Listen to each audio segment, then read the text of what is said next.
Football League as you get the back scenes. Here's Coach Moss of the team. All right, listen up, man. Now, we said this in this locker room before, in other locker rooms before games, but it's the truth. The only team that beats this team is sitting right in here. Sitting right in here. As long as we take care of the football, take care of the quarterback, and get after his ass, nobody can handle us. We all know that. We know we got the best pass rush in the league, but we got to prove it every week in and week out. It starts tonight. It's got to start tonight. We know we got the best pass pro in the league, but we got to prove it. All right, he's got a cast on his hand. We got to keep him clean. All right, take care of the football. Take the football away from them. Cause penalties. Have fun. We're finally back at home. We've been away for a month. We're going to be back here. Looks like it's going to be a sold-out crowd. Guys, go out and have a good time. Let's get a big win tonight, all right? Let's go. Get in here and say a prayer. All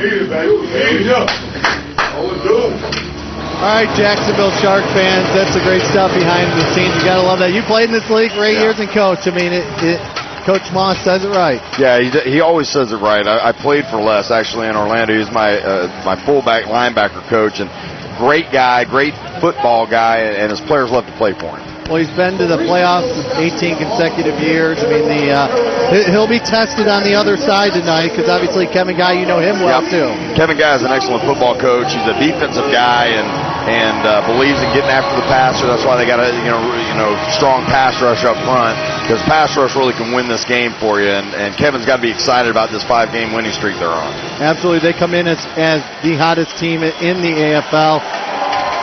We are underway, and that's Jomo Wilson. Jomo's out across the 10. Still fighting a bit, but he is... you see the strappiness, and you just think with this team, the 7-3 Sharks, the 7-3 Rattlers, it's going to be that way all night. It's going to be that way all night. They're going to get after each other. Special teams will play a part at some point, whether it gets a bar ball on a kickoff or a good kickoff return to set up field position. Getting it out past the 10, that's not bad. I mean, that's a good start field position for Jacksonville. We'll go with Aaron Garcia, who is absolutely gutting it out. We said in the intro that he has an injured wrist. It's broken. And they've casted it with a soft cast, but it is his non-throwing arm. He's going to actually start with a pass, as you do in the AFL, out for a first down. That's Jason Willis. Yeah, they're playing off, on that high motion right there. They're playing off and trying to combo it, kind of a zone combination on this side, and they felt like they could run. That's a short storm route is what they call it, and they thought that they could run that and hit that in the flat early on, especially coming out. Do you think with the wrist problems, it'll be more 3-step? I think it's going to have to be some 3-step, but I think at some point in the Arena League, you're still going to take your 5-step drop. It's still going to become a battle up front. There's an early jump. And that's a good thing. Hawthorne's a bull rush. He's a physical guy, the nose guard there, and that's a good, smart, veteran move. Prior to the snap, encroachment, number 77 defense, 5-yard penalty, first down. You said Taj, and that's a Randy Daggett center. He's going to have his hands full tonight, and you coach Taj in Philadelphia, so you know his. Well, we brought him in and we worked him out. I didn't actually coach, but we did work him out. I know about him. He's played in Arizona in 2008. He's a physical guy. Played at Wisconsin. He's got a good bull rush, and I think that's a smart move early on to change up the snap count and give some different things. A little quick screen out here to Jomo. They're going to have to do some of that too. Well, Jomo, there you go. He is the all-purpose man, 6th in the AFL in all-purpose yards. We'll set the starting lineup for you again. Aaron Garcia's got Kirby Griffin behind him at fullback. Up front, very important to keep Garcia on his feet tonight. James Clark, Tennessee, Chattanooga, and Vidalia, Georgia kid. Randy Degg and Isaac Morales. And then there you go with Jason Willis, Dallas Baker, and Jomo Wilson. Your do it all man. And Dallas Baker's in the high motion this time. Garcia looking his way on a little post corner, overshot him. Yeah, honestly, it looked like Dallas cut off that route a little bit. He's running a little poco route, which is a post or a corner, depending on where the leverage player is. If he's inside, he breaks to a corner route. It's harder in these rounded end zones here to throw that route, but good throw, good timing by Garcia, and they're still 3rd and short, so they're in good situation. 3rd and short, not many rushes in this league. Sharks only averaging about 5, so you very well are going to see 3rd down, and again, for new AFL fans, no punting. So they got 2 downs to get these 2 yards. Right. That's Garcia quick. Oh, wow, tipped and picked. Intercepted. Absolutely, that's Kelvin Morris with a nice tip. Read Garcia's eyes a bit, tipped it to himself, and there's one of those stops that the defense... Yeah, that's a big early stop for Arizona. I mean, Kelvin Morris, he's a jack. He's played in the league a little bit. He's a big guy. He's 6'4". They protect him well, but the jack can move around within that 5-yard window from sideline to sideline, and he did a good job there of jumping into that inside hitch. They were trying to run an inside hitch to the motion guy to get the first down. He did a good job of jumping inside that window and getting his big 6'4" body in the way and making a really good football play. Well, we're going to get a chance to see the Arizona Rattlers defense for the first time tonight. I'm sorry, the Arizona Rattlers offense. I'm sorry, Nick Davila coming in here with almost 70 touchdowns with only 10 interceptions, over 3,200 yards. Third in the AFL with a 121 quarterback rating. And he has the best, as you would say, or Coach Moss put it to you, one of the best in the game in Rod Windsor. Yeah, Rod Windsor tore up the AF2 last year in Rio Grande and is doing the same thing to the Arena Football League this year. A guy that has kind of worked his way up through the Arena League, AF2, and now has got a chance, hopefully, to move on to maybe even the next level. Well, we'll take a quick break and be back here at Seabeth Field on CW 17.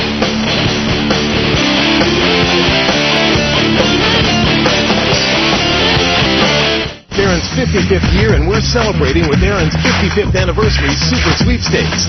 Will you be one of 5 lucky Super Prize winners each month? Or one of 5 lucky Aaron's Grand Prize package winners in December? Plus, everyone's a lucky dog with scratch-off instant rewards, including thousands of Aaron's $55 gift cards. Pick up your Aaron's 55th anniversary Super Sweepstakes game card each month at any Aaron's store. And remember, at Aaron's, you're pre-approved. You don't need credit. All you need is Aaron's. City Hall Pub in the heart of Jacksonville's beautiful sports complex. Great food, friendly service, and free parking makes City Hall Pub a great choice for lunch or happy hour. Open 7 days a week until 2 a.m. City Hall Pub is also a sports bar and entertainment venue. With 16 HD TVs, you can catch your favorite teams or enjoy live music like jazz, R&B, country, blues, and rock. Conveniently located on the steps of the Jacks Memorial Arena. Go to cityhallpub.com for more info and our music lineup. You cut it out. You cut it out. You cut it out. You cut it out. You cut it out. Helga, no! You cut it out. No, not you. Cut it out. I will not cut it out. Not too heavy, not too light. Bud Light. The difference is drinkability.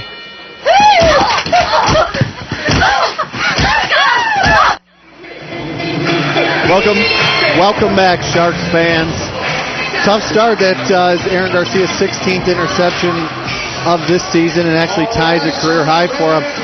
We mentioned it when we went to break Davila. He's got Rod Windsor. Todd DeVoe and J.J. McKelvey is another very good receiver. No doubt.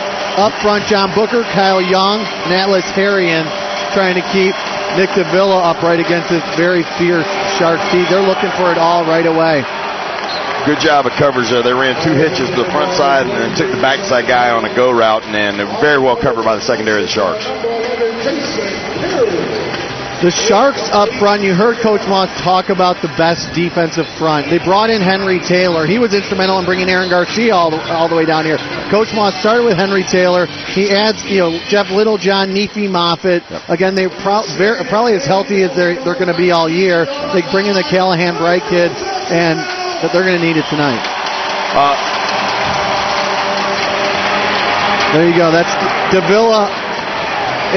Wow, Rod Windsor, as you can see right there, takes it 5 yards, but turns it into a first down. Yeah, Rod Windsor's a big, strong guy. The thing you're going to see from Arizona's offense tonight is a lot of 3-step drop stuff. They're going to let it go and get the ball out of their hands to try to negate some of the pass rush that the Sharks bring. When they get that 5-step, then they'll have a chance. But Jacksonville's got to do a little bit better job tackling on a 5-yard hitch. Absolutely. And there you could see the Rattlers starting lineups as we went through. Davila and Curtin, joined by Windsor, DeVoe, and McKelvey outside. Atlas Harrion, Kyle Young, and John Booker up front. That's Windsor in motion. Davila looking He's got a complete touchdown, Rattlers. Ran a little hitch and go there on the backside, and looked like he kind of pump faked and sold it, and the backside corner bit on it, and good throw and catch by Davila. That puts the Sharks into an early hole here at Seabest Field. Fabrizio Scaccia on for the try, very accurate, over 91% in extra points, which is, for this league, very good because you're looking at half the width of the outdoor games goalpost. Absolutely. Kickers in this league are underrated. I mean, 91%, it means that he's very, very good. If you can get it to the net as a kickoff guy and you can kick 91%, you're going to be one of the best in the league. Well, they're down, but as you know, plenty of scoring left. So we will be back to Seabest Field on CW 17.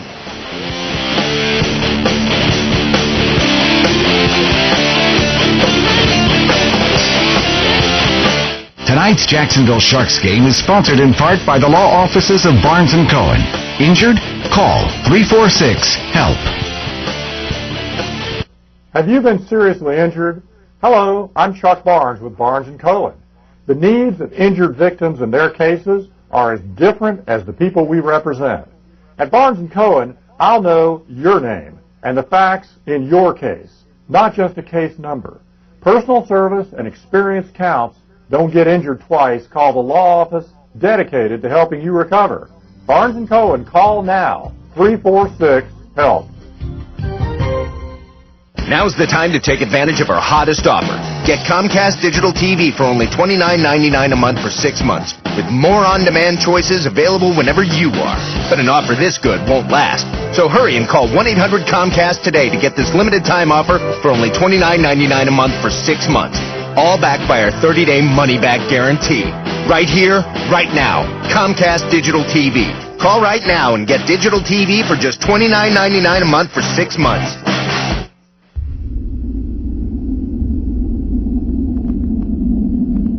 When people see a UFO, they never say, I wonder what those consumer review sites would think about that thing. They say, dude, that's a freaking UFO.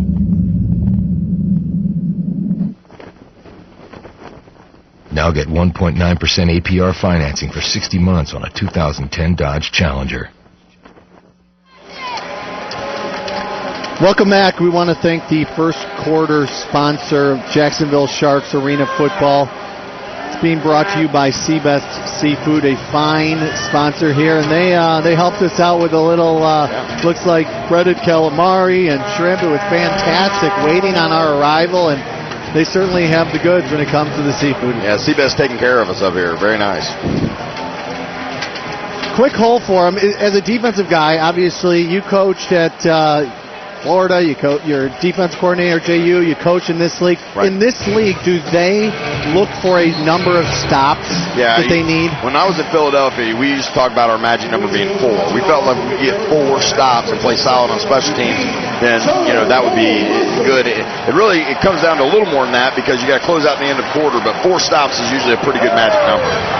That ball's live off the iron. Jomo's got it with a little space. That's Harvey trying to gather him, but again, outside the 10, and as you mentioned, always, outside the 10, good start. Yeah, that's a good start. I mean, our goal, I did special teams at Philly, and one of our goals was to be outside the 10. You never want to be inside the 5 where you got to put pressure on yourself. So this gives the Sharks a nice start, and they just kind of get things rolling now. Took a nasty bounce off the iron there. That's obviously what the kickers are trying to do. And that ball, when it hits the ground, it is live. Absolutely. And they were able to pick it up and fortunately get it outside there. They're going to start 1st and 10 from the 13. Again, Jomo, Dallas Baker, Jason Willis, plenty of ammo for Aaron Garcia. That's Jason Willis in high motion. Garcia looking his way. Little caught up. Wow. It looked like Jason Willis had him beat. They tried to funnel him to the jack, and it looked like he had him beat, and maybe a little tug on the backside. I don't know, but, it's still on the 2nd down, and we're in good shape on the situation.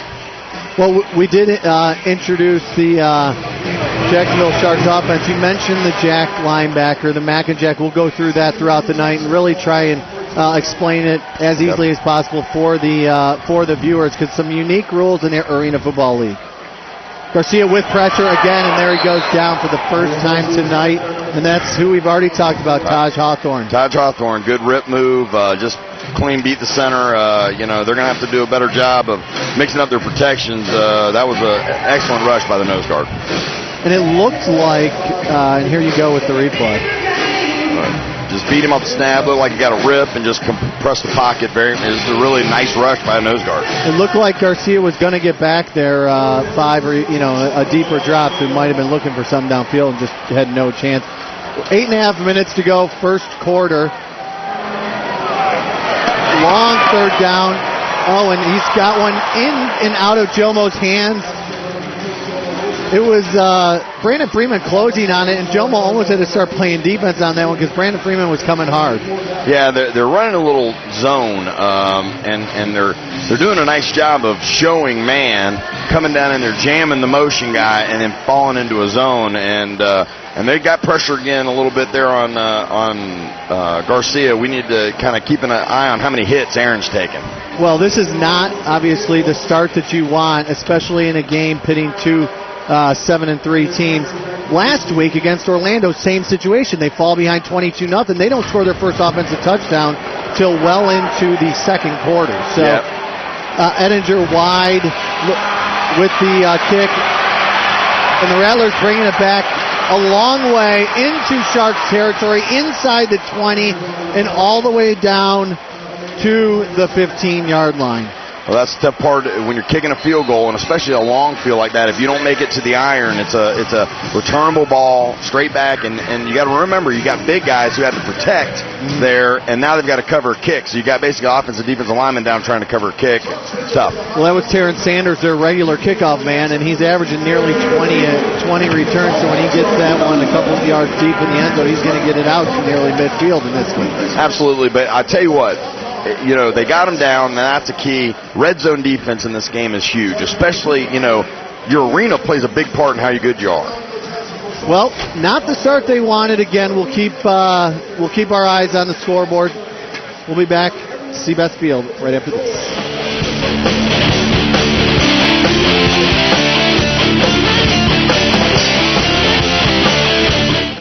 Even sharks know that when it comes to seafood,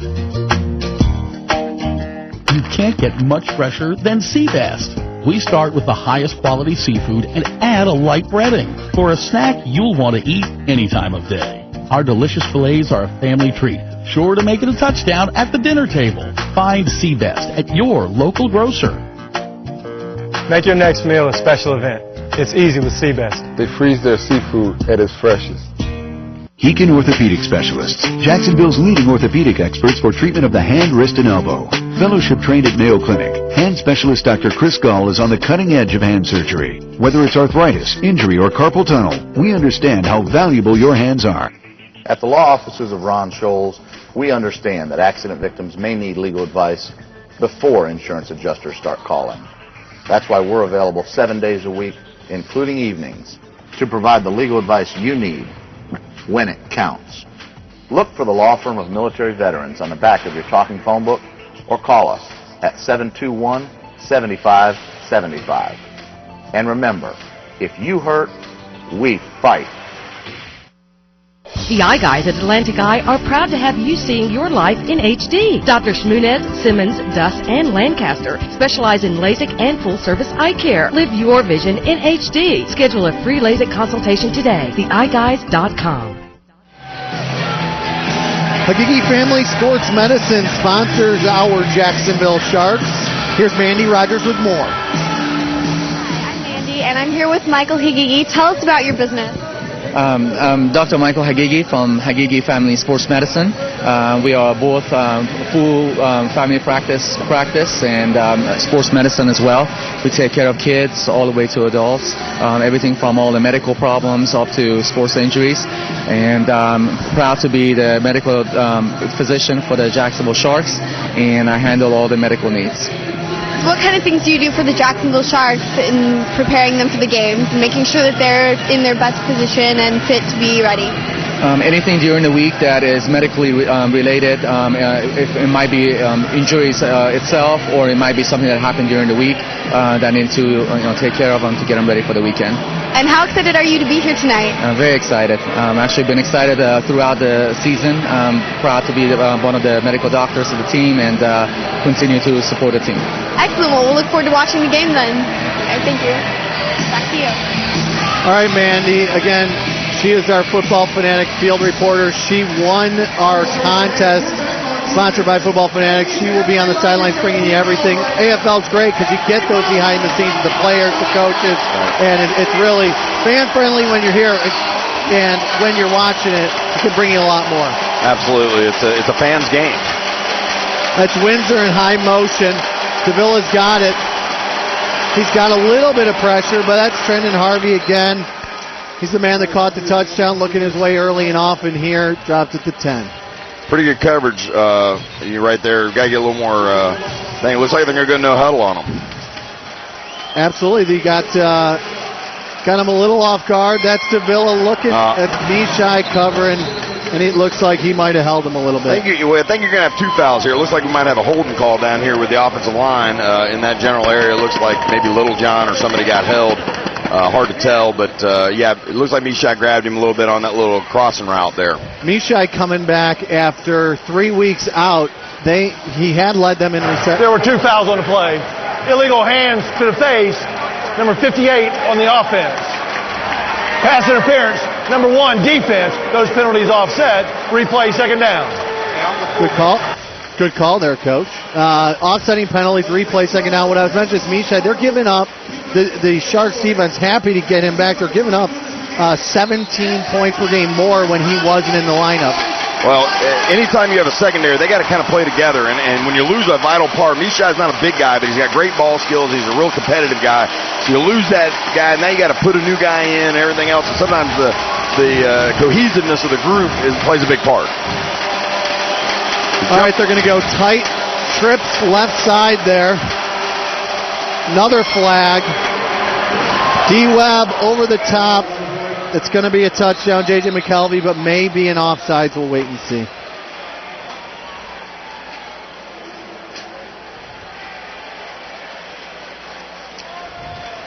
Initial look is false start.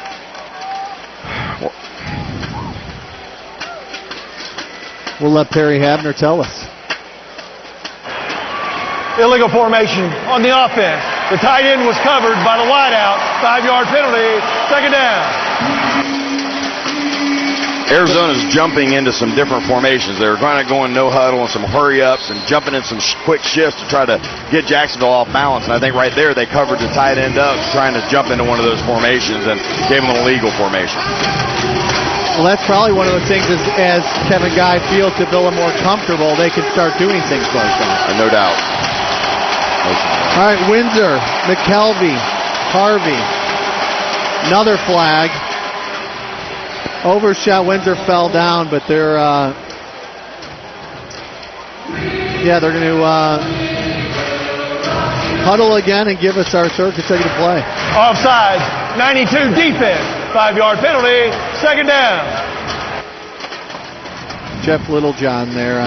Jumped a little early. He's trying to get a lot of times D linemen will try to time up that motion. They'll try to look out of the corner of their eye and see what the motion is, trying to get that jump on the center or the guard, trying to get pressure. That's something that you'll see. I mean, Henry Taylor sometimes is really good at it, and sometimes it'll jump, kind of bite you, in the rear end sometimes when you don't have it.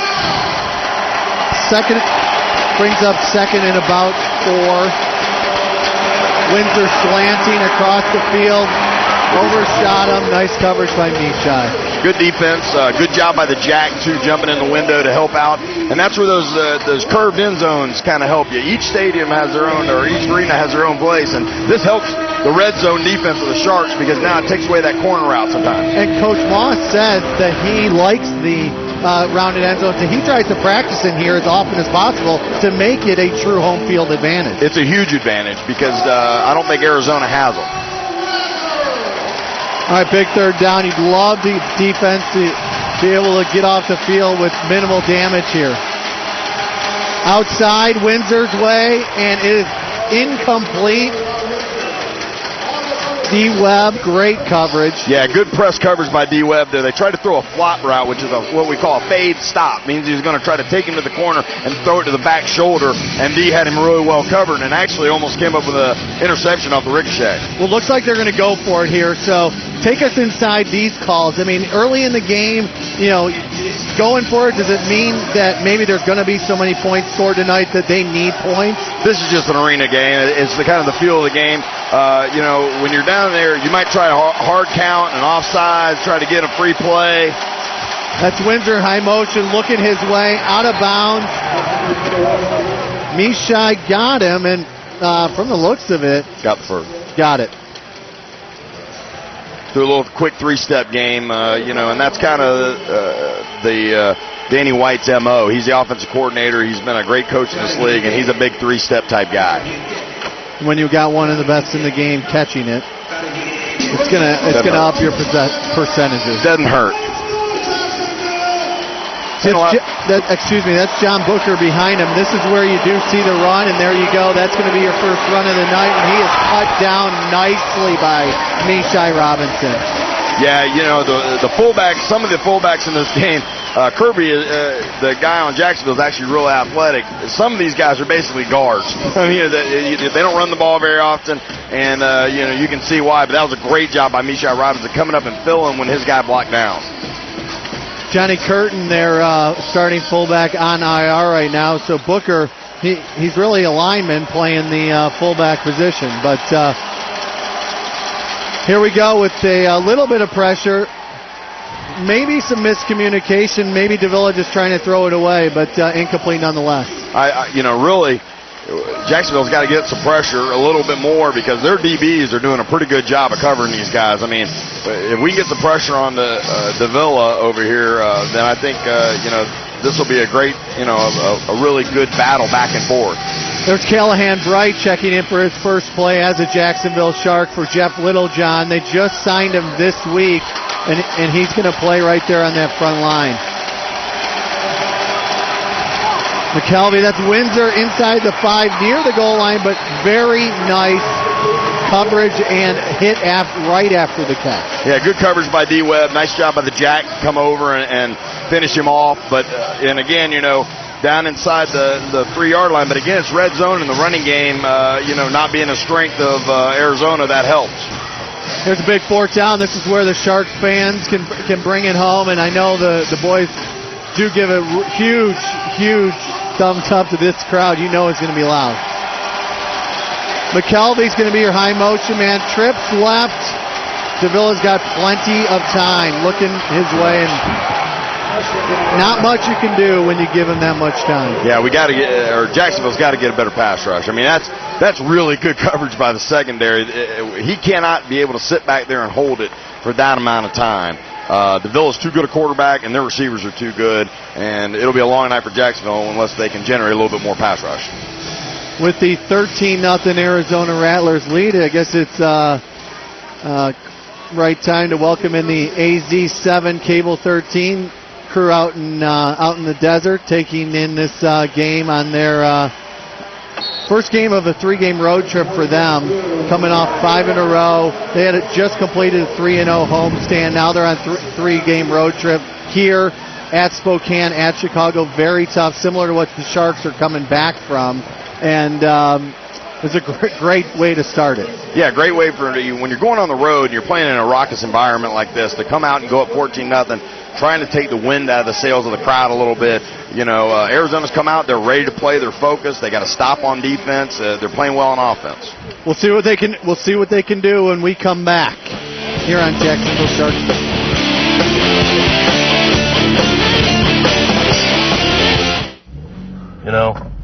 As if driving in the city isn't scary enough, it's even scarier in rush hour.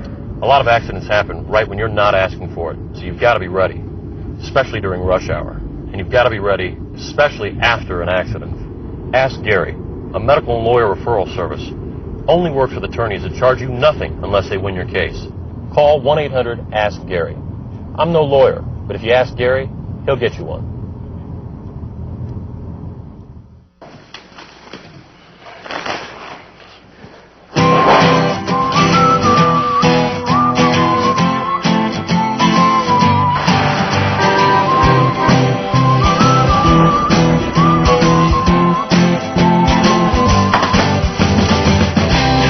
Come into an AT&T store and experience TV like you've never seen before. For a limited time, get Uverse TV for only $29 a month for 6 months with DVR included.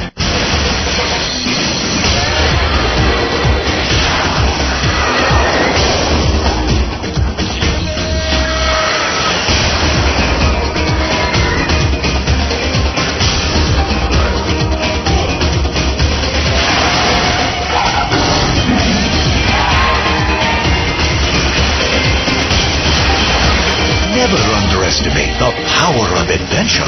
Wild Adventures Theme Park. This weekend on Your Jacks Music, we have Yankee Slickers. Followed by Willie Randolph.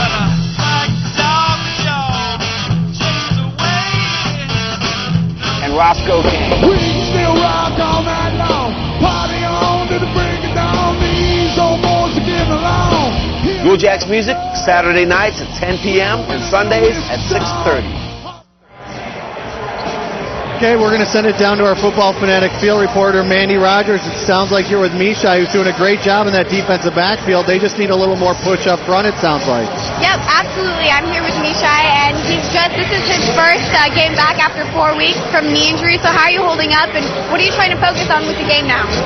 Just trying to get back into the swing of things, man, from coming off the injury. The training staff's done a great job of getting me back as fast as they could. I'm just trying to maintain right now and get back mentally right. All right, great. Well, you're doing great out there. Have fun and good luck. Thanks a lot. Thank you very much, Mandy. Yeah, he's a key cog, and they're getting healthy. You wouldn't know it from the scoreboard right now, but they're getting healthy at the right time. They just need to find a way to get something going right now. Well, they're not playing bad in the secondary. They took 9 plays to score, or 8 or 9 plays to score from the 15-yard line. You're doing some good things coverage-wise. What they got to do is get a better pass rush, protect there, and they got to start winning the battle up front. Maybe a thing with special teams right here will help. That's Jomo, and he's going to get bounced out of bounds right at the goal line. Yeah, 1 yard line, but not the way you want to start when you need to get something going. But the Scotia doing a good job of finding the net and the iron a couple times here early. No doubt, and that's a talent. I mean, if your kicker can do that, where they're kicking it right where it's hitting the edge of the net or up on the high bar and things like that, you can get some turnovers, and those are key stops in the game. They're going to give them the 2-yard line. We're under a minute in the first quarter. It is a running clock in the arena football game up until the last minute of the second quarter and the game.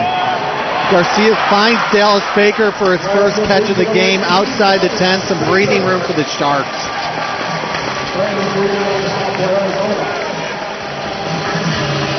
They may get another play, and it's the simultaneous clocks here virtually, so 20 seconds and counting. But this will probably be the last play of the quarter.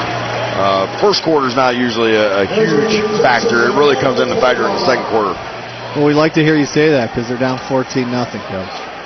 That's Dallas Baker again. He finds on the sidelines. They do get him on the padding, on the dashers, and so that's going to bring us to the end of the first quarter. But they'll come back with about a 2nd and 6 and starting to move the ball a little bit. So some positive things. Yeah, they just got to get into a rhythm. They have to get into a rhythm, and they'll be just fine. Well, we will come back for the second quarter and hopefully some Sharks action right here on CW17.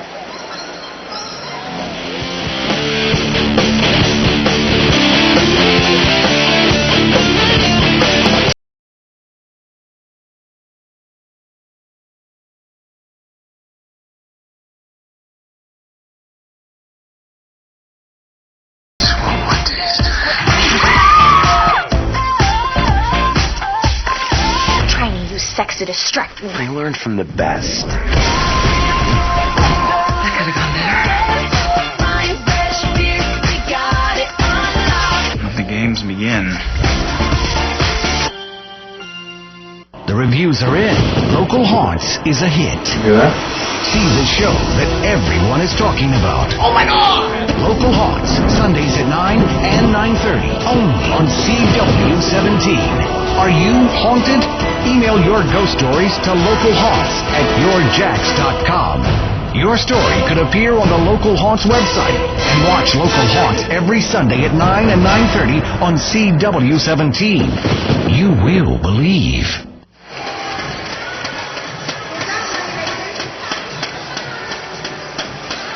Welcome back to Seabeth Field. Huge crowd tonight. We'll get the official numbers later. Again, want to thank our first quarter sponsor, the Seabeth Seafood Beaver Street Fisheries Company, and welcome in our second quarter sponsor. This second quarter of Jacksonville Sharks Arena football is going to be brought to you by Dr. Wetzork at Kernan Chiropractic right there at Kernan and Atlantic. And the last two Sharks games, we talked about it in the break, they're still outscoring their opponents in the first quarter over the course of the season, but Orlando 0 points, and tonight 0 points. Yeah, it's big to get off to a fast start. I mean, it's not the end of the world. If they can get a score here and you get a stop, then you come right back to it. But you don't want to put yourself into a 3 and 4 possession hole in arena football because it's hard enough to get stops.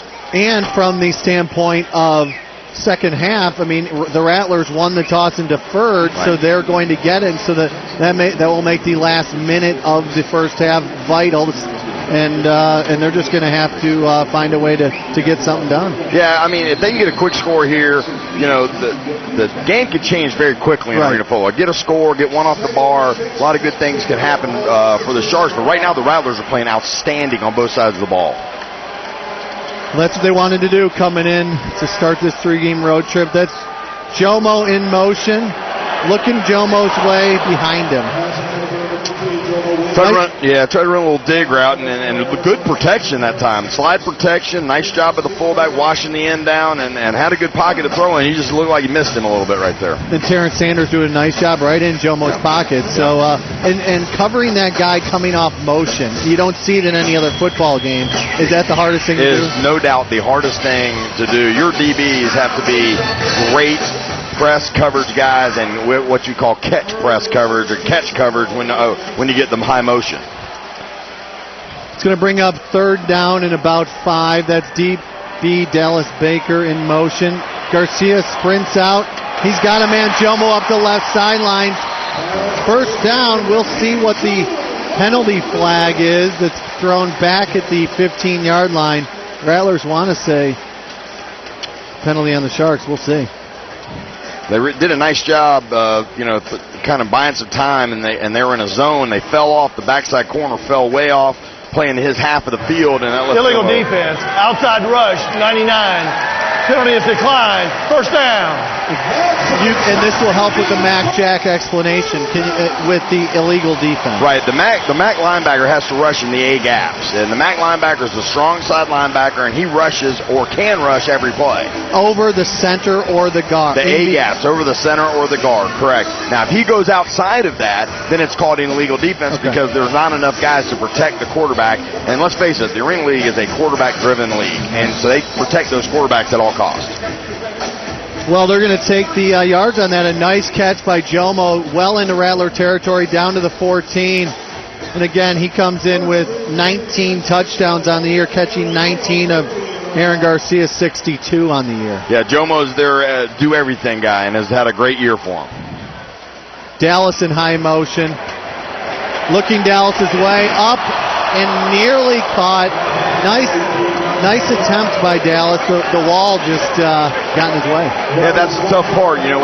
When we tell the quarterback to throw that route, we tell him throw it to the back pylon, but there's really not a back pylon here at Seabest Field. It's that rounded wall, so it kind of, you got to understand the angle and where to throw it to. Good route there. That would look like they were running some sort of poco route, which is either a post or a corner.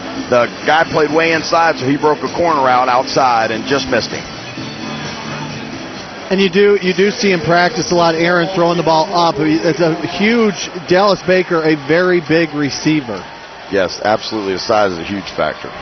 Throwing the corner route. That's Jason Willis. And he runs right into the wall. Very nice coverage. Brandon Freeman came over and tipped it away. they were playing a little zone there, and really I'm surprised they didn't throw it down here to Dallas because the corner really fell off hard on that corner route. Almost like in the outdoor game, you're playing a cover 2 coverage where you have 2 safeties back. It's the same thing, but you're 1 guy down, and that was where you would have to find it. And that's kind of the difference in the Arena League. You don't have as many guys out there.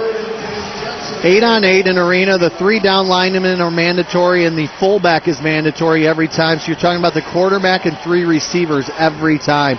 Big third down for the Sharks. Pressure. Garcia's going to go down.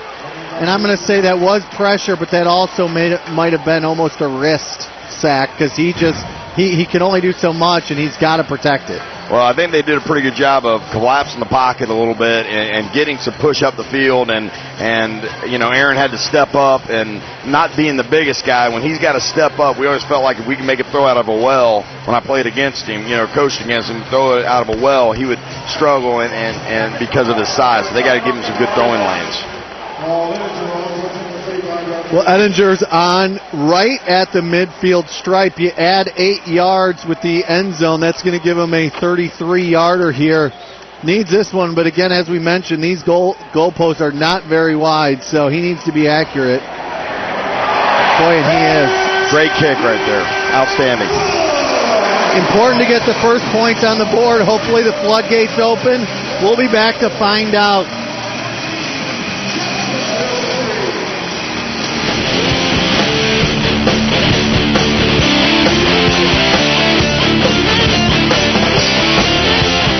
If insurance companies treated people fairly and kept their promises, accident victims wouldn't need an attorney.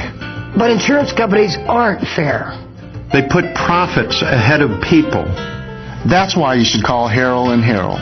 We'll fight to make them pay you the money you deserve. You focus on getting better. We'll help you pick up the pieces. Call us. Harrell & Harrell, 251-1111. Don't settle for less than you deserve. Make the transition from honorable service to your country to success in an exciting new career. Virginia College specializes in real-world education, preparing you for success in the fastest-growing career fields. And we are with you every step of the way. Call the Virginia College Military Student Center now, 877-VCGI-BILL, or visit www.vcmilitary.com.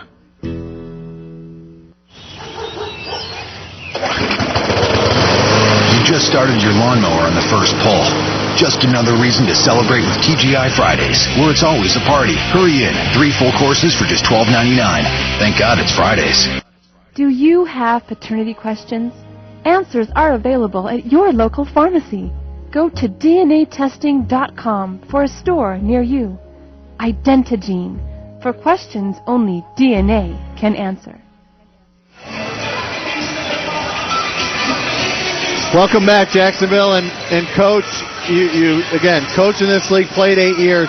Obviously, both teams are looking at it, but this is a prime position for potentially an onside kick. Absolutely. You're struggling a little bit. You're defending the red zone pretty well with the rounded end zones and everything else. This could be a time that you want to take a shot. Now, they got J.J. McKelvey sitting down here playing it. They're playing it pretty good. But if you take a shot, because even if they don't get it, then they still got to play in the red zone. You don't give them a bunch of space where their routes can get open.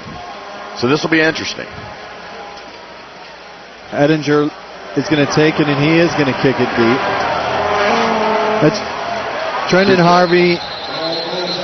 Trendon's not going to be able to return this one because it was a very nice kick right through the uprights. That's going to bring it out to the 5-yard line. Right. Kick it, anytime you kick it through the slack nets and it goes through the uprights, it goes out to 5. And that's a great job because it gets no return. You didn't get the onside, but that's fine. Now they got to defend. Now we need a stop. Jacksonville's got to get a stop. They got to get that pass rush going. Henry Taylor needs to make his presence felt, or Jeff Littlejohn. They need some excitement because right now Arizona is protecting outstanding, and they're giving Davila. If you give Davila time, he's a good quarterback, and he's got great receivers. They're going to get guys open. Well, they have sacks up front. They are 14 unofficially. I mean, they'll tell you they have a lot more, but that's 4th in the league. And Henry Taylor's 11th all time in this, in the Arena Football League. Oh yeah, Jacksonville could do it. Now this is what Danny White's famous for: these quick screens. And they got big receivers, and they're going to have to do a good job of getting them on the ground quick. When he gets backed up, he likes to throw those quick screens and get it out of the hands quick. And that hurts your rush. It negates the just teeing off passers. Now you got to turn and chase the ball. That was Rod Windsor with the grab up the sidelines outside the 20. So call it a pickup of 16. That's going to be a first down. Getting close to 10 minutes to go, second quarter. Sharks still looking for the first touchdown. It took them 19 minutes last week, so working on that again. But the defense needs to come up with something here. That's McKelvey in motion. Davila back. Windsor again over midfield. Hey, again, good coverage. I mean, they tried to get the motion guy on a post. D. Webb covered it well. He had to come backside, and Jason Perry does a good job of tackling him for a 6-7 yard gain. I mean, that's about as good as you can do it in secondary. We just got to, Jacksonville's got to keep just pushing up front and compressing that pocket and making Davila uncomfortable. Mm-hmm.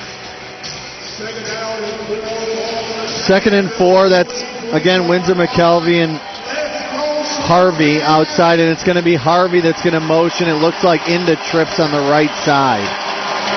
Davila back again. Windsor again. Perry and Alford on the tackle there, and the way Rod Windsor's catching, he's on pace to absolutely shatter the AFL receiving record total catches. Well, we started to jump in this earlier. A guy tore up AF2 last year, went to AF1, that's tearing it up. There's been talk of him getting either an NFL look or a UFL look, and honestly, this is what the Arena League's about. Playing good brand of football until somebody else might see you for that big payday. Well, the 123 catches in 10 games is mind-boggling in any league that you're in. But looks like fake to Windsor, got McKelvey on the right side, and he does make one-man miss, and he's up the dashers inside the 10. Hey, fake the quick screen out here to the field and threw an actual what we call slow screen back to the backside. Got the guard out on the backside corner. Now the Jack linebacker, number 20, has got to do a good job of coming back across, because that's tough sledding for that backside corner on a big guy. Going to bring up 2nd and short now. Busy night in the Arena Football League. Some huge games going on, or that will be starting momentarily. Spokane and Milwaukee with plenty of arena playoff implications, as well as Orlando, Chicago. 2nd and short, that's incomplete, intended for McKelvey. Mishai with the coverage. Yeah, it took McKelvey on a little inside hitch route or a looky route, and basically they were trying to just get the first down and let him body up, almost like you would in basketball, where he's going to put his body on a guy and box him out and just stick it on his body. And you saw McKelvey come back and talk to his quarterback, Nick Davila, and kind of smiled. A lot of option routes in, and we can talk about that after this play. Davila's got all 3 left side. Big third down for the Sharks. Up, and Windsor goes over the dashers, and they're going to give him the touchdown, a gorgeous touchdown. Yeah, that's pretty well covered. Great throw, great catch, unbelievable effort to catch the ball. And in the Arena League, the officials make the decision on whether you have possession in the field of play.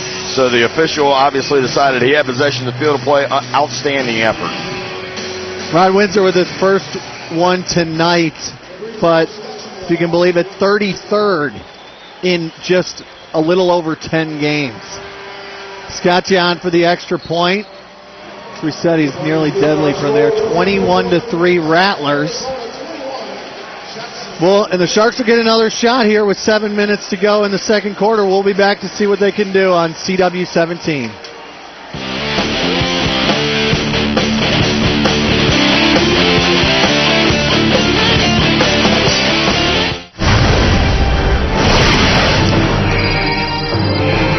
Guys, that asteroid is going to destroy the Earth.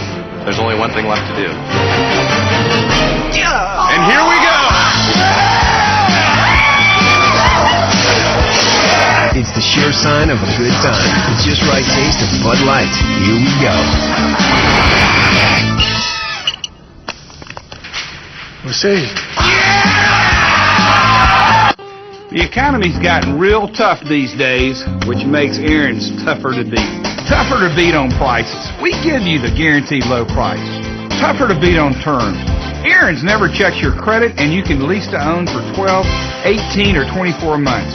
Tougher to beat on quality. Aaron's has brand name furniture, electronics, appliances, and computers. We'll help you beat this tough economy because nobody beats Aaron's. In 1941, General Mills introduced Cheerios. Captain America first appeared in a comic book, and the Nimnick family opened their first automobile dealership in Jacksonville. Since that day, 3 generations of Nimnicks have been proud to serve the automotive needs of our community. Through the years, we've always maintained a commitment to better service, better selection, and better price. There is a reason that Nimnick is number 1. The Nimnick family of dealerships, your friends in the car business since 1941.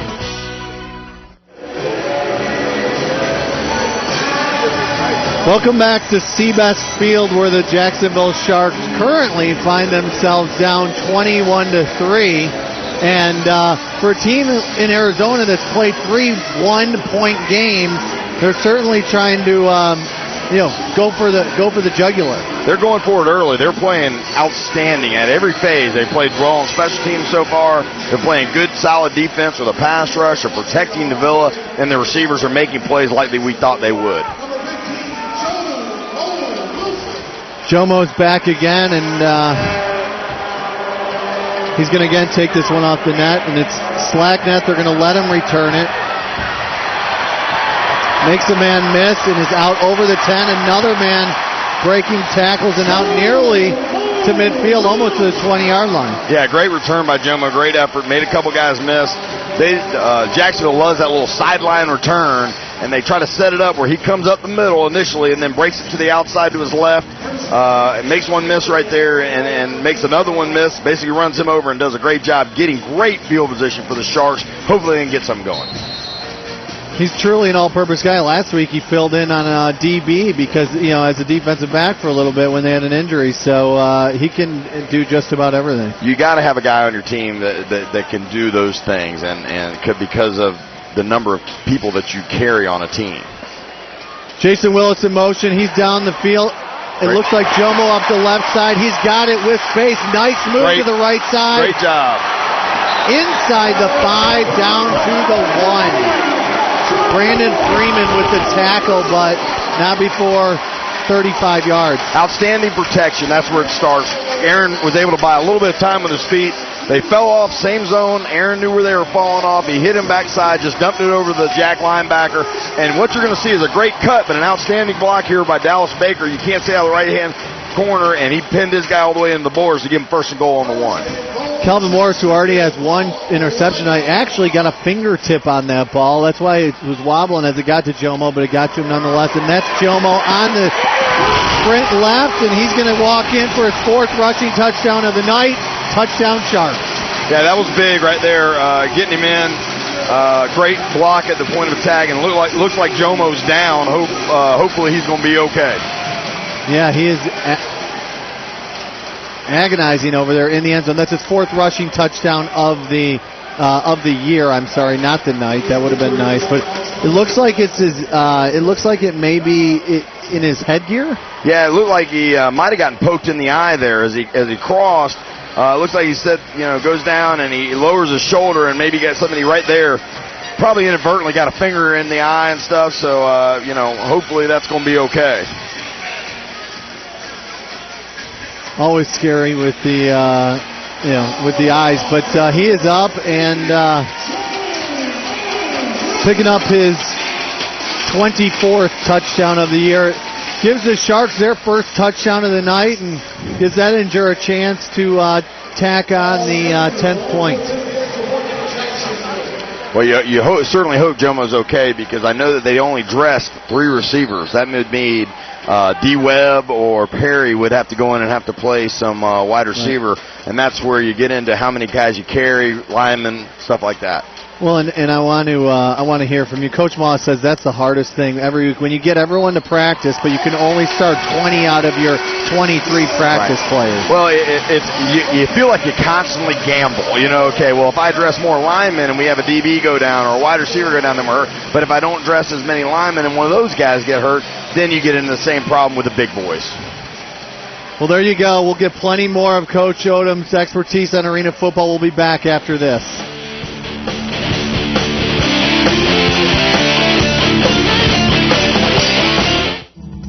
Crimes are an unfortunate part of our society.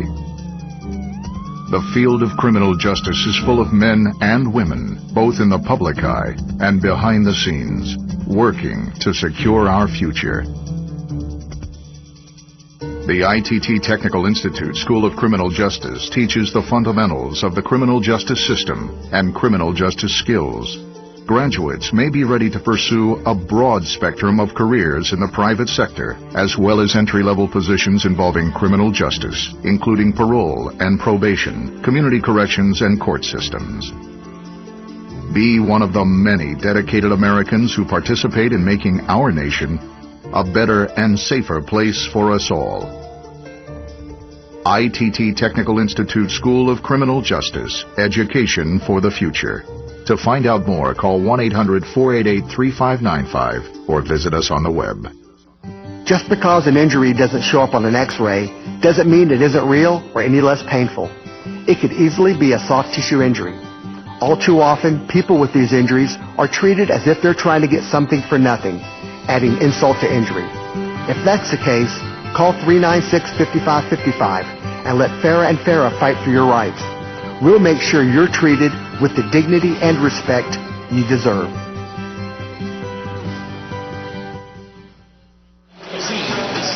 Welcome back, Jacksonville, and the Sharks put the first touchdown on the board. Garcia, 6 of 13 for 80 yards. He does have the interception, but that's his first touchdown of the night. Davila, 11 of 16 with... Garcia did not throw that one, but Davila, 11 of 16. He's already got 3 touchdowns and nearly 100 yards. Yeah, I mean, he's playing on fire right now, and I think the only way to get him off of what he's doing is to, get after him up front and make him uncomfortable. Harvey's going to take that one out, and he makes a nice move, but he does not get all the way outside the 10 because Neepy comes slicing in there and sticks him. Yeah, it looked like they had a middle return right there, and Harvey hit it pretty good, but Neepy Moffitt does a great job of coming off his block and sliding into that inside lane and making a great tackle. Other than the Garcia storyline, which is obviously huge when you have the all-time leading touchdown passer in the league coming up with a broken wrist, it really is the Sharks defense versus the Rattlers offense. The Rattlers are averaging over 60 points a game. You look down the list, third in points, second in yards, second in passing touchdowns. I mean, they're going to put up points. The Sharks just got to find a way to make a stop. They got to get some stops. If they got to get a pick. They need something good to happen for them, no doubt about it. And they got to get Arizona off of their rhythm. Davila, little pump fake, looking. There it is. Yep, that's Mishai on the pick, up the left side, trying to get all the way. But boy, that is a huge play. Mishai with his 4th interception leads the team. Welcome back from your 4 weeks off, Mishai. Tried to get a little hitch and go down here off the fake, and they compressed the pocket nicely, and made Davila be uncomfortable. He looked like he had to throw it a little quicker than he wanted to. Mishai's got great ball skills and does a heck of a job trying to get in on the score and getting it down to the 4-yard line, and first and goal for the Sharks. Fantastic, just as we said, Nina Stop. And again, as you said, this game can change quickly. A touchdown here all of a sudden puts the Sharks down 21-17 with this huge crowd on disco nights back in action. There you go, Bernard Morris right now as Jomo is still out. Bernard Morris is your motion man. That's pitched to Kirby Griffin. Smelled out nicely. Yeah, the defensive end there looked like Rod Jones did a heck of a job setting the point on the right guard as far as getting the ball set back inside, and they did a good job. Really didn't give Kirby much of a chance to turn the corner. Holding, offense number 10, 10 yards from the previous spot. Replay, first down. Takes them back 10 yards, but that isn't always a bad thing. We are actually we got Mishai Robinson down there with Mandy Rogers. What does he have to say? Hey, Mishai just got another interception. So what was going through your head when you took that interception on the field? just helping my defense out, man. It's been rough on us the last couple games. Everybody's been hard on us in the crowd. I just want to give my team a spark, man. We still got a chance in this game. It's early. Yep, the offense is looking slow, but the defense is playing strong, so great job. Thank you. Thank you, Mandy. Outside to Dallas Baker. That's a little, led him a little bit too much, and that's going to bring up second down. But what we were talking about before Mandy was speaking to Mishai is it gives them a little extra room. And the one game that the Sharks lost to Alabama onside kicked it 7 times to give them that short field if they didn't recover because Garcia likes space. Well, the arena football game is never over because of that, but space gives you, more time to run different routes and different combinations. Looking to the end zone, Dallas Baker stumbled a bit. Not sure if that was a little bit of push from Terrence Sanders or Dallas just lost his footing there, but that's going to bring up third down and a critical time for the Sharks to capitalize on Mishai's play. Yeah, this is, they probably got 2 downs to do it. You don't know whether they'll kick a field goal here or not because if you get them to 21-17 before half or before that 1 minute warning, it's timeout. Good. Jacksonville. That is their first timeout. I like this timeout. I think this is good. It's a big play call. Let's sit down. Let's say, get everybody settled down and talk about what we want to do. Talk about the protection that we like the best off of what they're running up front, what kind of stunts. Excellent. Well, third down and goal from about the 15. When we return, we'll see what the Sharks can muster up here on CW 17. I want to become an international stylist. I want to have my own salon. I want to work in theater. I had no idea how many possibilities there were in cosmetology. Virginia College is giving me all the tools that I need to get the exact job that I want. The facility at Virginia College is great. My instructors really encourage my creativity. Working with other students is a wonderful experience. I looked at a lot of schools before I decided to come to Virginia College, but once I got here, I saw that this was the place for me. Virginia College is wonderful. Hauling 6 tons of front loader will take all the pulling power you can find. Ford Super Duty. Reporting for duty. Now get $7,000 total cash back on Super Duty at your local Southern Ford dealer. So you need to get 6,000 pounds of cargo and crew to the job site by sunup.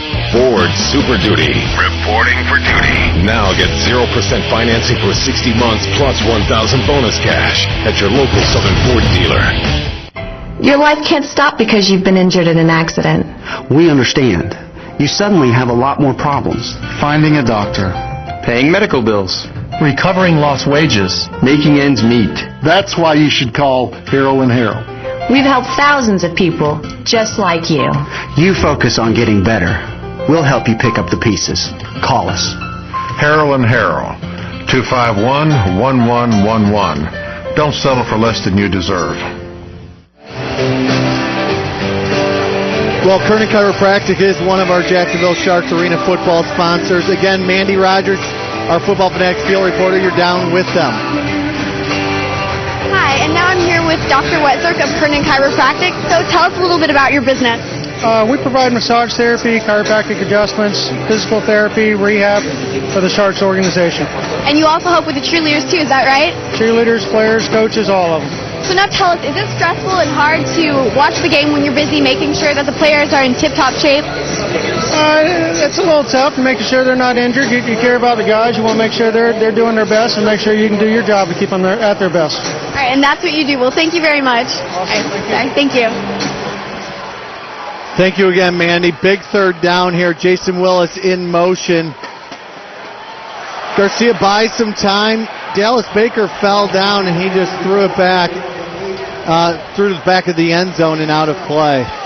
Looks like what they're trying to do is they're trying to kind of jam the high motion guy. They're trying to get, push on the high motion guy, and it's tough a little bit right now because, you got Jomo out, so it takes one of your factors out. It's got to be, Dallas or Jason Willis because you got Bernard Morris, who's the backup quarterback, having to play the backside Z.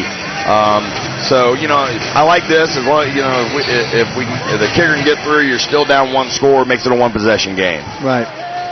A little over 2 minutes to go. Again, clock moves through the first half up until that last minute, and then it stops on just about everything. Ehninger up, and it went over the iron. We'll let him We'll let him say, and he's going to say no good. It cleared it, so it looked like from an angle it may have it, but it cleared the upright from the entire, on the right side there. Yeah, that's that midfield guy's call. The ruling on the field is no good. It's down the back.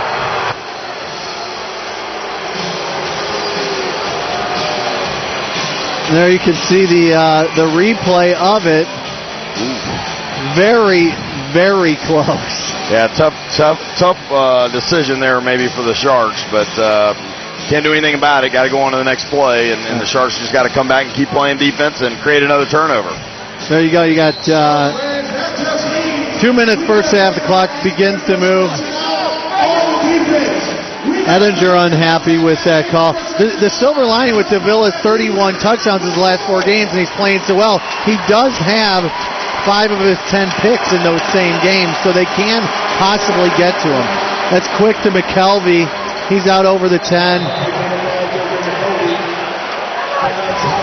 There you go with Callahan Bright coming in, and looks like he's going to get called for unnecessary roughness. Well, I think they got multiple flags here. You had a flag in the play, and then they're going to call Callahan Bright, it looks like, for a late hit.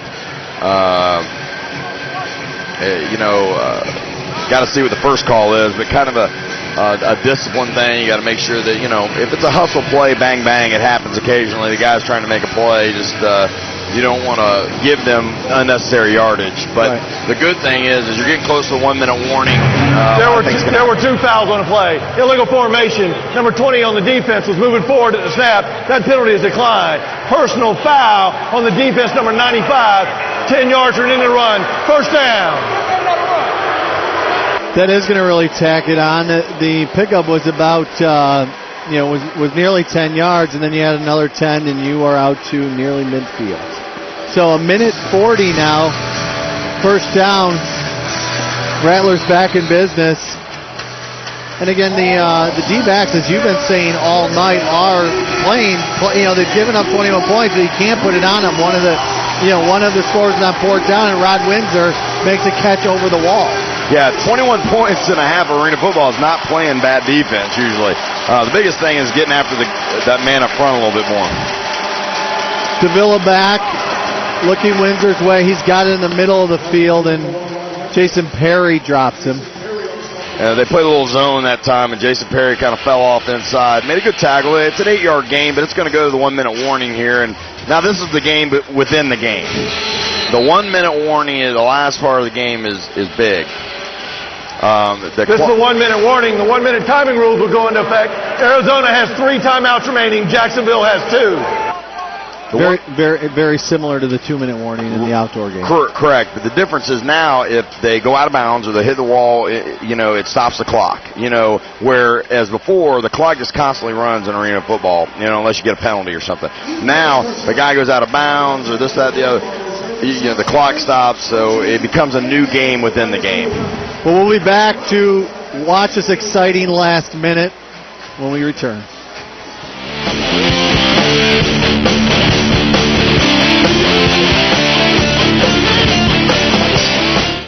Even sharks know that when it comes to seafood,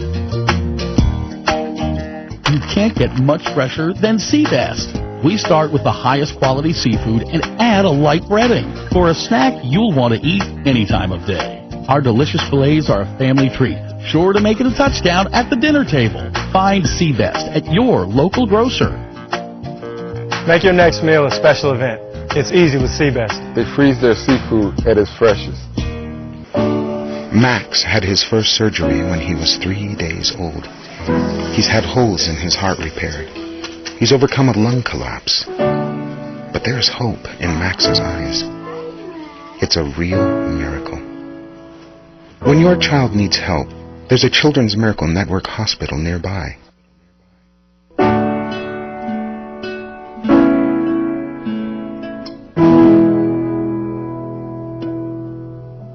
Cool, connected, cosmopolitan. The best place to live in Mandarin. Timberwalk at Mandarin. a premier gated community that defines today's apartment lifestyle with bold colors, modern stainless steel appliances, fireplaces, and our pet-friendly 1, 2, and 3-bedroom residences. Relax and enjoy life at our resort-style pool and alfresco dining area, both with Wi-Fi access. Or get fit at our stylish clubhouse and fitness center, Timber Walk at Mandarin, just off I-295, a mile north of Old St. Augustine Road. You're going to get a holding on J.J. McKelvey on the Jack linebacker right there. Came from outside in and got a hold. Yeah, it was Booker on the carry, but it looks like it's going to come back. And welcome back here for this final minute. We're not going to miss much except the Rattlers going in the correct direction. Backwards. Holding. Offense number 5. 10 yards from the spot of foul. Second down. Yeah, they ran a little draw play, and J.J. McKelvey, the high motion guy, came inside and blocked one of the linebackers. And he just kind of reached out and grabbed him and then tried to let him go. And I think, you saw the back judge, easily saw the call.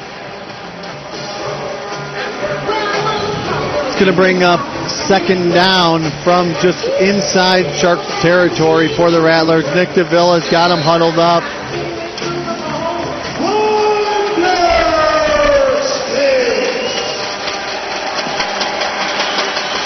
That's McKelvey that looks like he's going to be the high motion man. Davila's got it very quick. Trenton Harvey is inside the 20. Again, good coverage. Now it's going to be a 3rd and 4. Looks like somebody's going to burn a timeout. Looks like Jacksonville. Timeout. Jacksonville. That is their second charge timeout. It'll be a 30-second timeout. Yeah, right here, all they're doing is they're throwing little hitches and 3-step game. They're still trying to get out of Davila's hands pretty quick. Now, this is where, Jacksonville takes the timeout because their thought is this. They want to get the ball back even if Arizona scores. You want to be the team on offense with the ball in the last possession. And that's where it comes down to using your timeouts right, how you are able to stop somebody. It's 3rd down right now. You play good defense. Now it's 4th down. You may call timeout, or you may get an incomplete pass. You get the incomplete pass, it stops the clock. You could also call timeout if they try to run it. They'll have to burn their last one if they do, but then they got a 4th down, shot, and then they might get the ball back.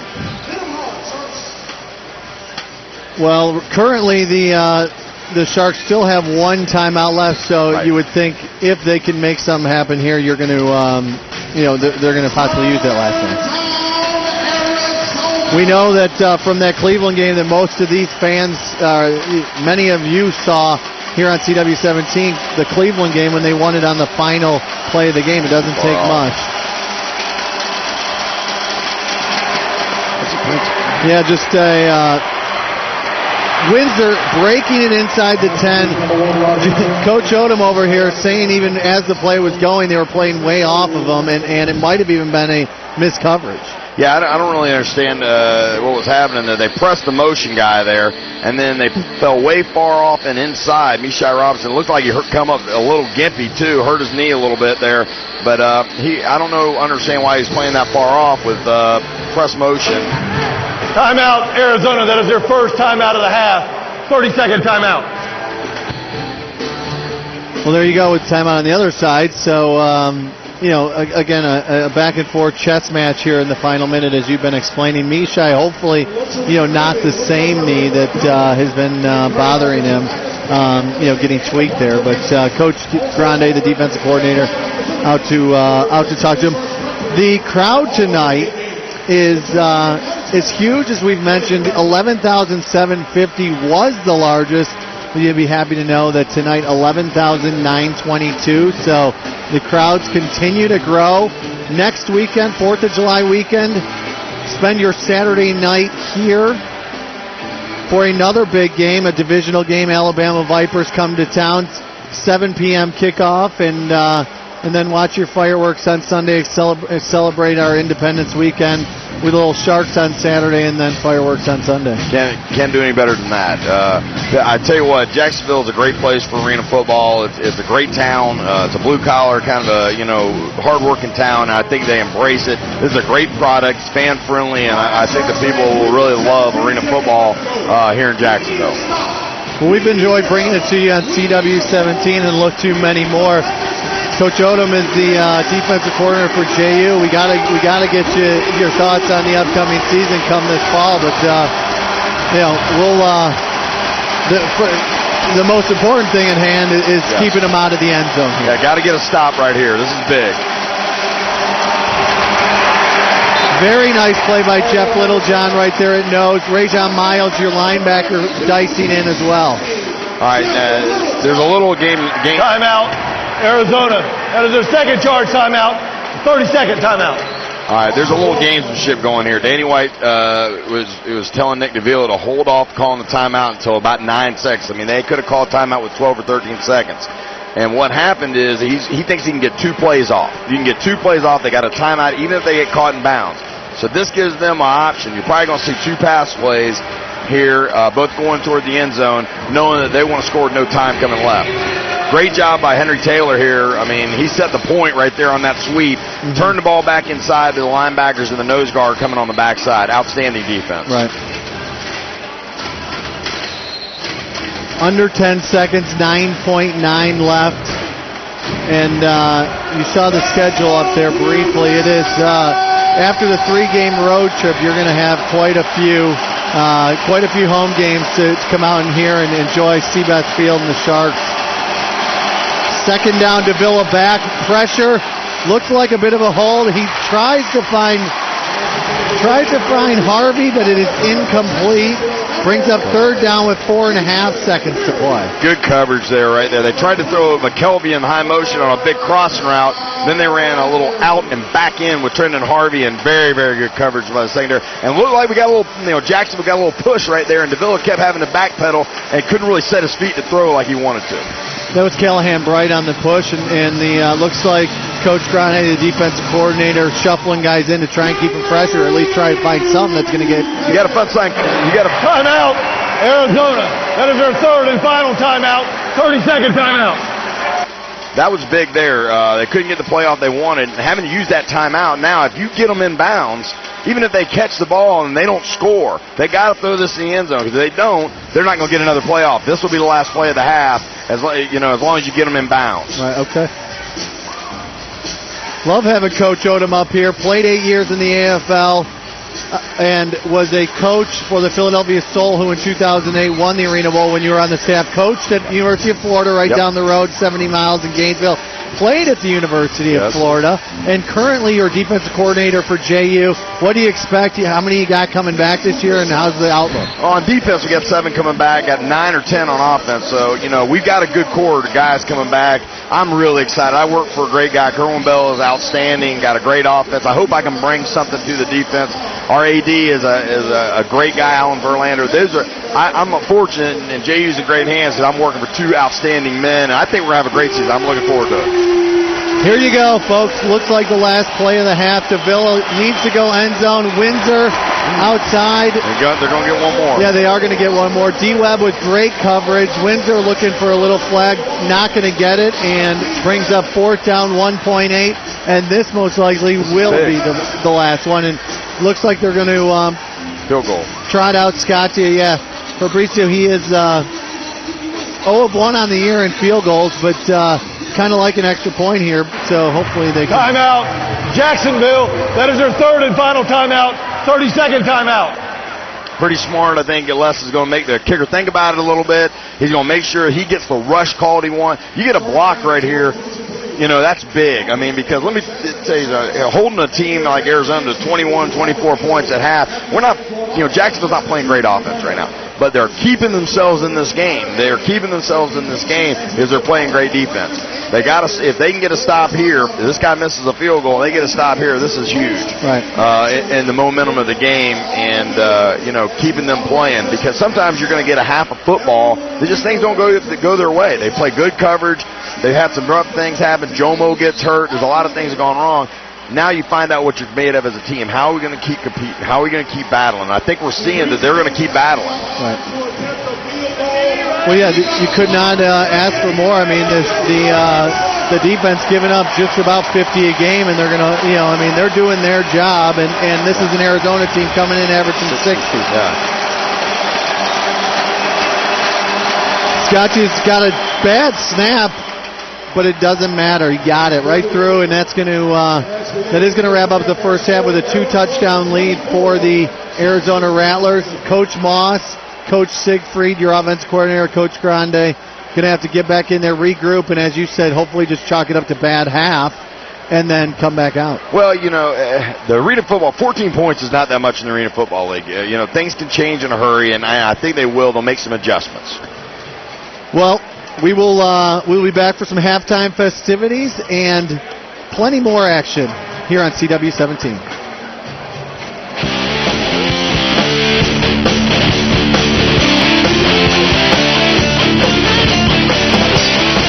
Back and better than ever. $99 installation sale at Rec Warehouse. This week, get the pool of your dreams and have it installed for only $99. Complete family-size pool packages from $6.99. Installation just $99. While supplies last, Rec Warehouse. We sell fun for less. I see you back there. Roz is watching, but Roz has a question for you. Why would you try to deal with an accident on your own? And why would you try to negotiate with an insurance company on your own? You think they care about you more than them? Get real. I'm no lawyer, but I know who to ask for one. Get on the phone and for free get a lawyer sent to you. Ask Gary, a medical and lawyer referral service, can be at your service 24 hours a day. All you got to do is ask. You know the number. Make the transition from honorable service to your country to success in an exciting new career. Virginia College specializes in real-world education, preparing you for success in the fastest-growing career fields. And we are with you every step of the way. Call the Virginia College Military Student Center now, 877-VCGI-BILL, or visit www.vcmilitary.com.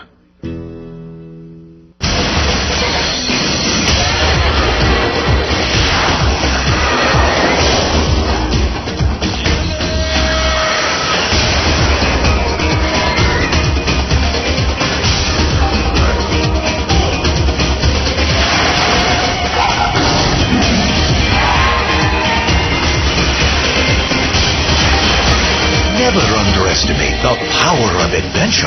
Wild Adventures Theme Park.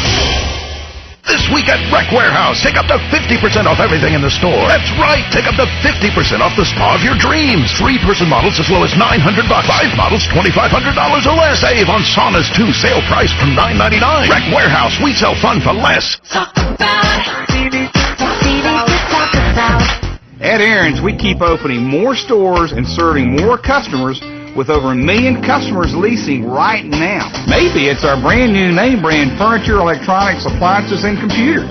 Maybe it's the way we treat our customers. We never check your credit. Or maybe it's our guaranteed low price and flexible payment plans to let you own quicker and for less. Whatever the reason, Aaron's is growing and our competition is shaking. Well, we say, let them shake! Nobody beats Aaron's. At the law offices of Ron Scholes, we understand that accident victims may need legal advice before insurance adjusters start calling. That's why we're available 7 days a week, including evenings, to provide the legal advice you need when it counts. Look for the law firm of military veterans on the back of your talking phone book or call us at 721-7575. And remember, if you hurt, we fight. In 1941, General Mills introduced Cheerios. Captain America first appeared in a comic book, and the Nimnick family opened their first automobile dealership in Jacksonville. Since that day, 3 generations of Nimnicks have been proud to serve the automotive needs of our community. Through the years, we've always maintained a commitment to better service, better selection, and better price. There is a reason that Nimnick is #1. The Nimnick family of dealerships, your friends in the car business since 1941. Welcome back, Jacksonville Sharks fans. The Sharks currently find themselves down 2 touchdowns, but plenty of action, 30 minutes of football left. And right now I want to say hello to our Football Fanatics field reporter, Mandy Rogers. Are you down there, Mandy? Yep, I'm here. So your first experience there as a field reporter, obviously, the 12,000 screaming fans. Are you hanging in there? Oh, absolutely. The fans are going wild. They're very excited. Everyone's really excited to be here. The coaches are keeping a positive attitude, even though we're down and the offense is a little slow. but being right here on the sideline watching the players roll over the fence and the wall is incredible. Everyone's really excited, and it's super loud, but hopefully it'll pick up and we'll score some more touchdowns. And it's disco night down there. Are you gonna get into the action down there? Oh, absolutely. We've got Andy breaking down some dance moves. Everyone's just grooving to the music. And also now we saw that Jomo Wilson did get injured. He got poked in the eye, and the coaches think that Mishai Robinson is going to take his place on the kick returns. Very good information. Well, we really appreciate it. Keep up the great work, Mandy, and we will see you more plenty. Thank you, TJ, and back to you. We will come back with more, talk a little playoff picture, and get Coach's thoughts on that when we return on CW17.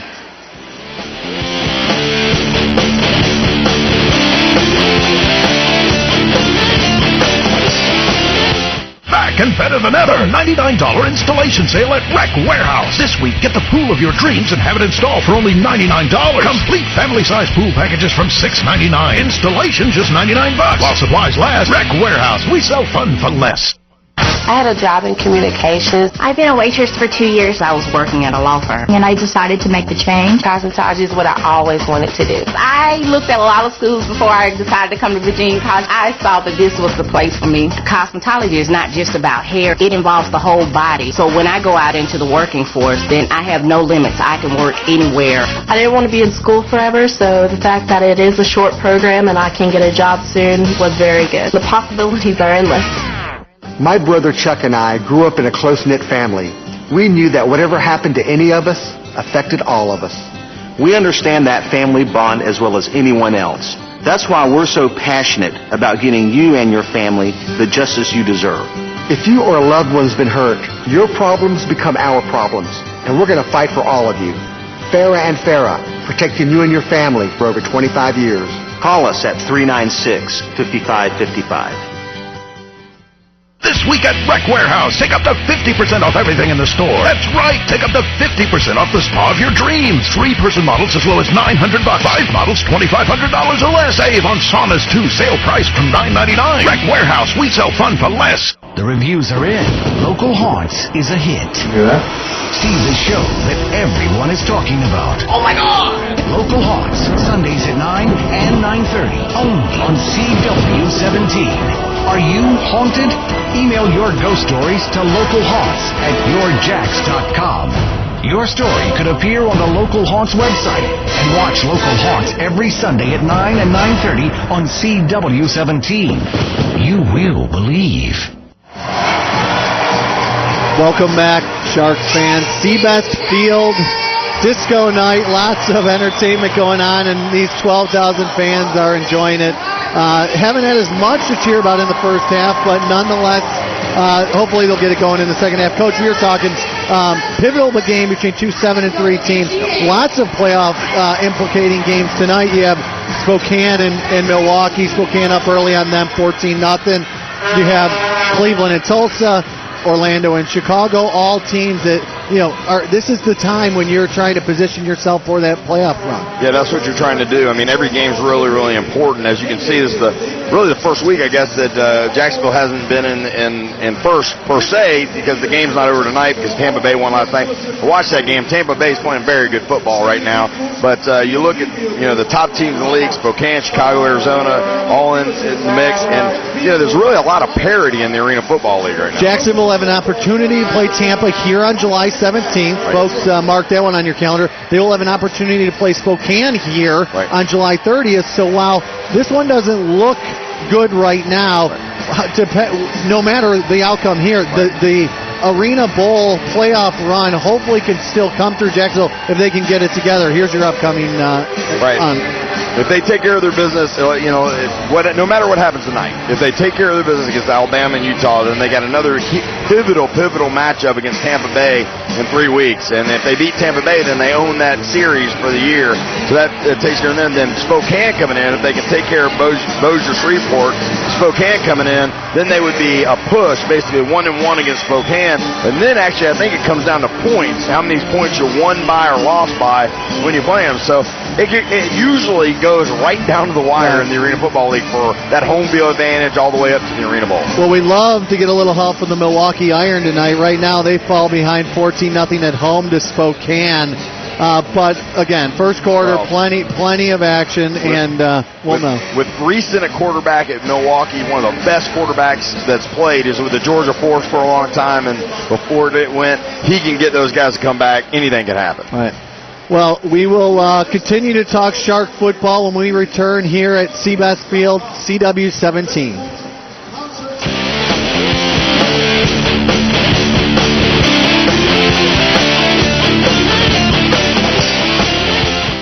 Fans get all the high-scoring, heart-stopping, helmet-popping action of the Jacksonville Sharks live at the Veterans Memorial Arena. Season tickets are available now as low as $45. Go to jacksharks.com or call 621-0700. This wall-to-wall brawl is fun for the entire family. Be there the next time the Sharks attack. For season ticket information, go to jacksharks.com or call 621-0700. Single game tickets available through Ticketmaster. I had cancer. I needed information. I wanted options. I found doctors I could trust. I chose First Coast Oncology. Doctors Ackerman, Perkins, and Ossie. First Coast Oncology. Your first choice in cancer treatment. City Hall Pub in the heart of Jacksonville's beautiful sports complex. Great food, friendly service, and free parking makes City Hall Pub a great choice for lunch or happy hour. Open 7 days a week until 2 a.m. City Hall Pub is also a sports bar and entertainment venue. With 16 HD TVs, you can catch your favorite teams or enjoy live music like jazz, R&B, country, blues, and rock. Conveniently located on the steps of the Jacks Memorial Arena. Go to cityhallpub.com for more info and our music lineup. Heekin Orthopedic Specialists, Jacksonville's leading orthopedic experts in joint replacements. Our nationally recognized and fellowship-trained joint replacement experts, Dr. R. David Heekin and Dr. Gavin Duffy, are leaders in lifestyle restoring joint replacement surgery. TV to talk about. It's back and better than ever. $99 installation sale at Rec Warehouse. This week, get the pool of your dreams and have it installed for only $99. Complete family-size pool packages from $6.99. Installation just $99. While supplies last, Rec Warehouse. We sell fun for less. My name is Wilfredo Ciliazar. I'm a graduate from ITT Tech. My name is Manuel Salazar. I also went to ITT Tech. We were the first two to actually have a degree out of our entire family. I never thought my younger brother would made it this far. It's one of the biggest accomplishments of my life to graduate from school. Everything that he puts himself to do, he achieves it. After I saw that he was doing great in his job, making good money. I saw the need that he needed in education. I was going through some tough times. I saw the type of work he was doing. He wasn't happy. I moved him into my house, and within a few weeks, he was already started in his path to his new career. He started with nothing, and now he has everything. I'm proud of you. You know, we'll both take care of my dad. Thank you. You're welcome. We are educators helping people build a foundation for the rest of their lives. ITT Technical Institute. Education for the future. Call 1-800-ITT-TECH or visit us on the web. This week at Rec Warehouse, take up to 50% off everything in the store. That's right, take up to 50% off the spa of your dreams. 3-person models as low as $900. 5 models, $2,500 or less. Save on saunas too. Sale price from $9.99. Rec Warehouse, we sell fun for less. Okay, and we're back here, downtown Jacksonville, Veterans Memorial Arena. Arizona Rattlers up 24-10. Going to go through a couple of quick highlights. There weren't many, so it is going to be quick here, Coach. But the first one is the first touchdown. Yeah, they run a little toss sweep, good reach block there. Kirby Griffin gets a nice block, and Jomo Wilson's able to punch it in, really for their only score of the night. Jomo was playing real good ball up until he got a couple fingers to the eye, I guess, on this actual play. And on cue, you said we needed a defensive stop, and here you go.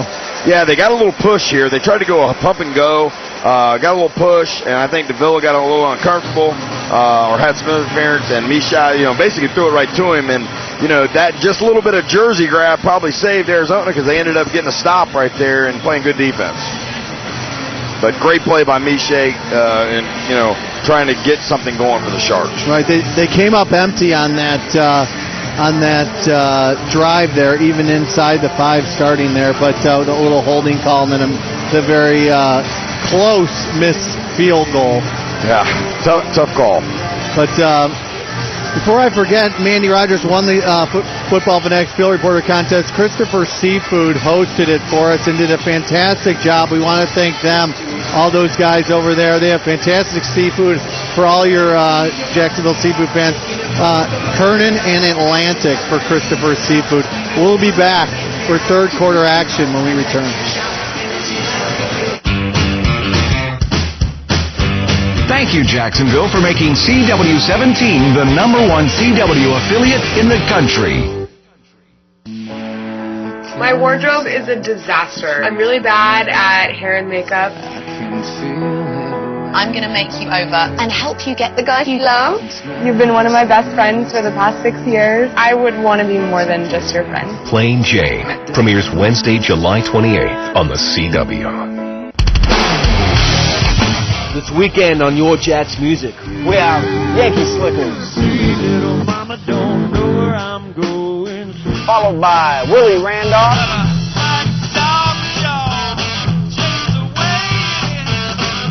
And Roscoe King. We still rock all night long. Party on to the break of dawn. These old boys are getting along. Your Jacks Music, Saturday nights at 10 p.m. and Sundays at 6:30. All right, welcome back. Disco night here in downtown Jacksonville, Seabass Field. You do need to get down here if you have not yet. 12,000 fans enjoying it. Call Dr. Burgess for your complimentary consultation and experience the difference at the Burgess Center for Cosmetic Dentistry. He brings you tonight's Shark Bites. Welcome back, Sharks fans. Tonight's Shark Bites is brought to you by Burgess Center for Cosmetic Dentistry. Enjoy.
Welcome back, Jacksonville. Also welcome in those on TV7, Cable 13 out in the desert.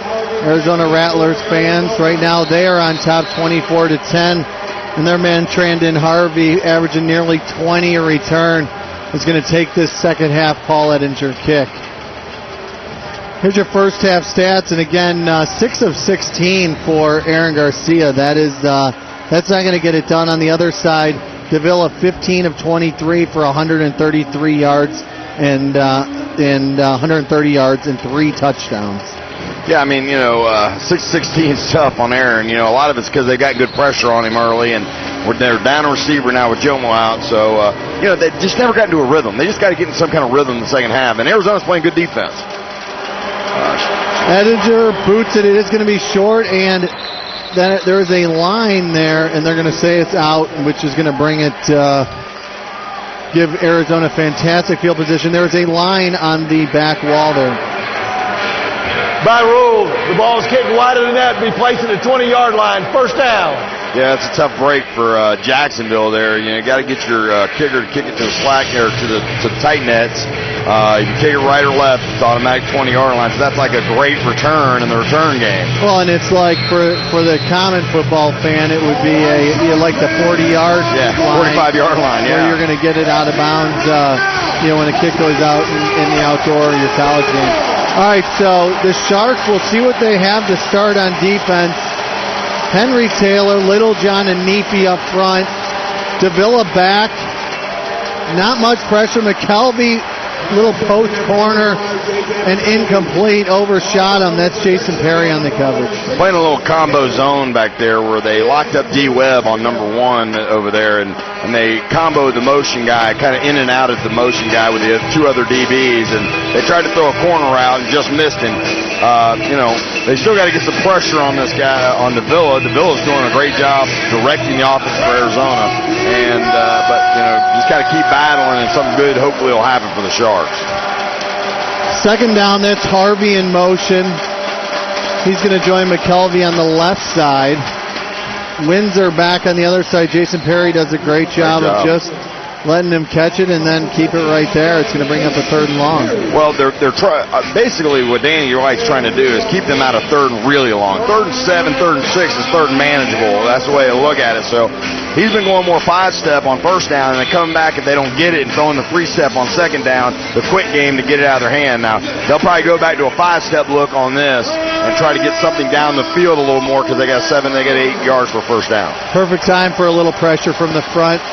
Absolutely. Rajon Miles looking, he's coming. Davila's got Windsor on an out. Very nice move. Mishai on a missed tackle, but he did get him bumped out. Going to be a flag on the play as well. We'll have to check that. Offside. Number 5, defense. Penalty is declined. 1st down.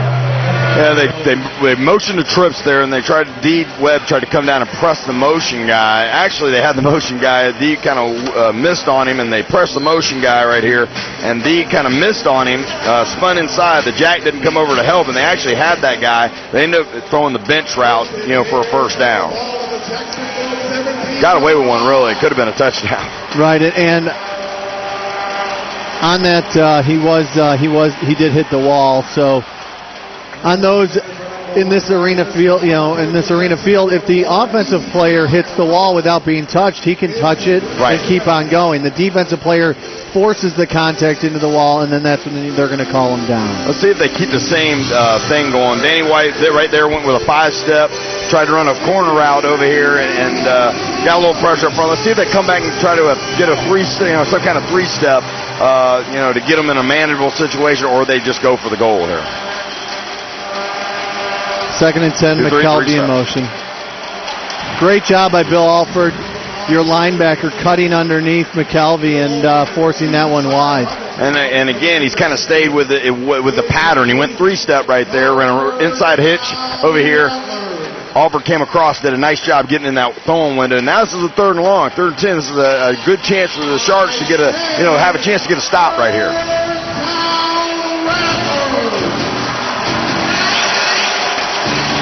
Big 3rd down here.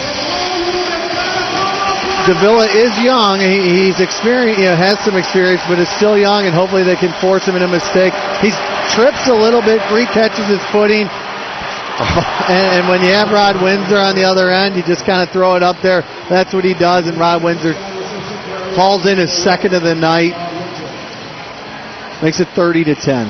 Yeah, that's tough. I mean, again, the guy almost falls down. They got to compress that pocket. They're not getting a whole lot of push inside there. And, when those guys start running around back there, it's hard to cover them for a long, long period of time.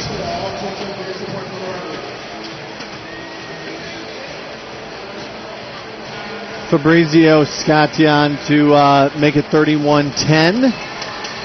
Sharks had one blocked and returned for 2 points last week against Orlando. Actually, their first 2 points of the game, but nothing here with that. He's straight through, and it's 31-10. Sharks will get their first shot in the second half when we return here to Seabest Field.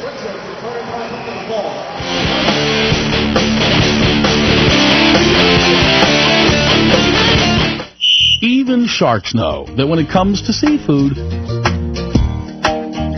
you can't get much fresher than sea bass. We start with the highest quality seafood and add a light breading for a snack you'll want to eat any time of day. Our delicious fillets are a family treat, sure to make it a touchdown at the dinner table. Find Sea Best at your local grocer. Make your next meal a special event. It's easy with Sea Best. They freeze their seafood at its freshest. If It's Aaron's 55th year, and we're celebrating with Aaron's 55th anniversary Super Sweepstakes. Will you be one of 5 lucky Super Prize winners each month? Or one of 5 lucky Aaron's Grand Prize Package winners in December? Plus, everyone's a lucky dog with scratch-off instant rewards, including thousands of Aaron's $55 gift cards. Pick up your Aaron's 55th anniversary Super Sweepstakes game card each month at any Aaron's store. And remember, at Aaron's, you're pre-approved. You don't need credit. All you need is Aaron's. Sharks fans, get all the high-scoring, heart-stopping, helmet-popping action of the Jacksonville Sharks live at the Veterans Memorial Arena. Season tickets are available now as low as $45. Go to jacksharks.com or call 621-0700. This wall-to-wall brawl is fun for the entire family. Be there the next time the Sharks attack. For season ticket information, go to jacksharks.com or call 621-0700. Single game tickets available through Ticketmaster. Jacksonville Sharks Arena Football is brought to you tonight by Seabass Seafood, Kernan Chiropractic, and Hagigi Family Sports Medicine. Okay, Jacksonville, well, we will need to score and score often. It looks like, with the Jomo injury, he would be back there, but it's going to be Jason Willis. Yeah, this is always an adventure when your guy that takes it off the net gets hurt. So hopefully, Jason Willis has been in this league a long time. So at some point in this league, he's probably done it some. Want to thank our third quarter sponsor. Your proud sponsor of the Jacksonville Sharks, Seabest Seafood. And again, thanks to Sam for bringing us up a nice, healthy portion of it. Still going down well. Jason outside the 5 to the 7. He's going to be dumped into the dasher there. And out comes Garcia in the game.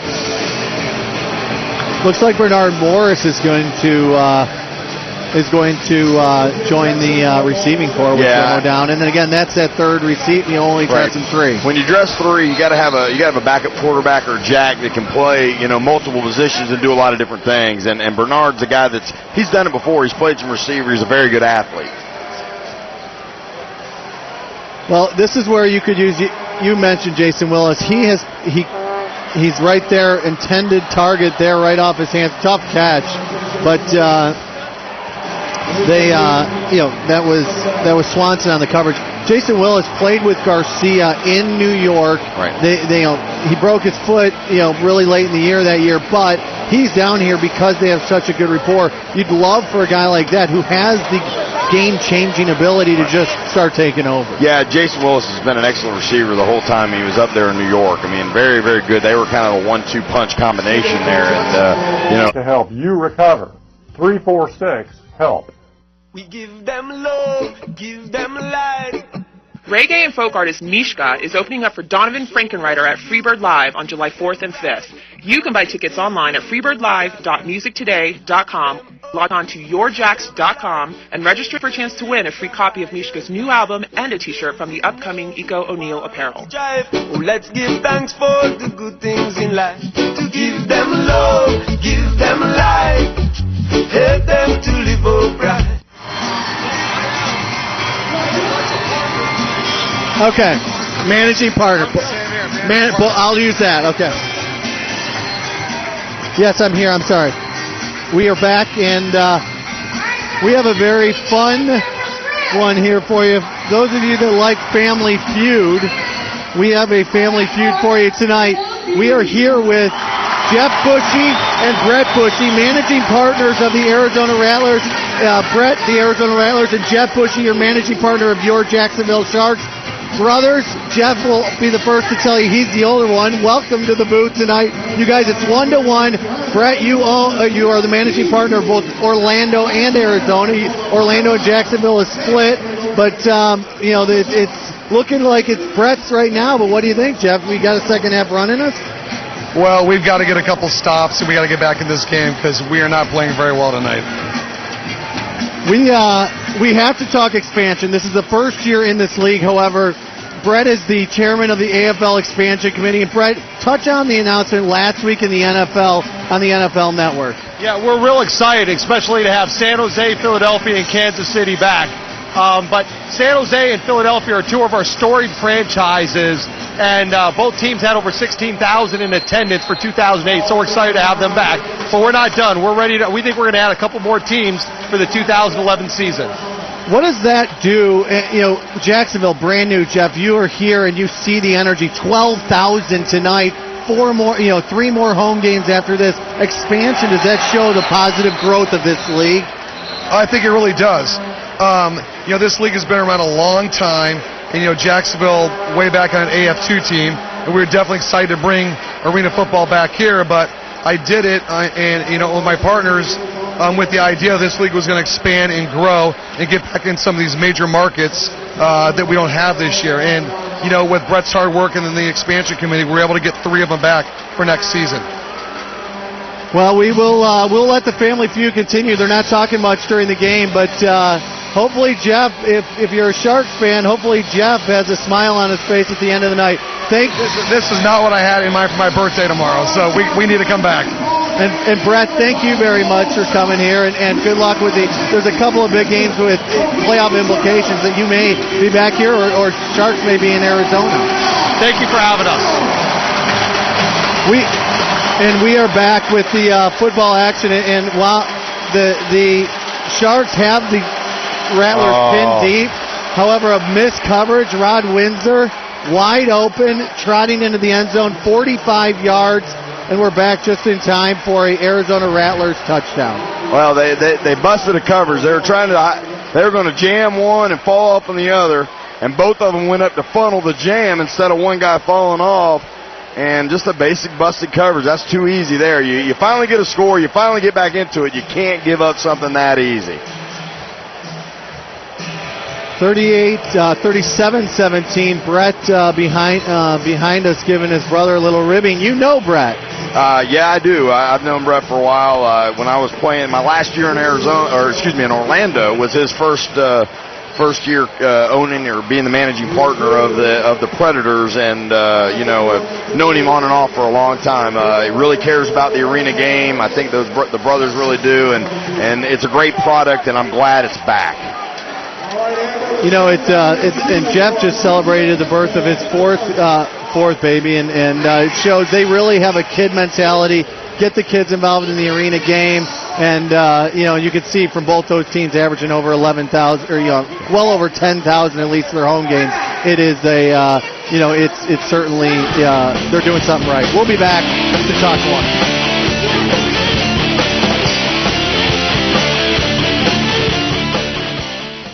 Back and better than ever. $99 installation sale at Rec Warehouse. This week, get the pool of your dreams and have it installed for only $99.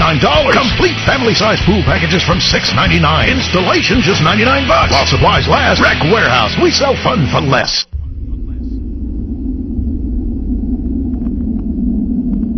When people see a UFO, they never say, I wonder what those consumer review sites would think about that thing. They say, dude, that's a freaking UFO.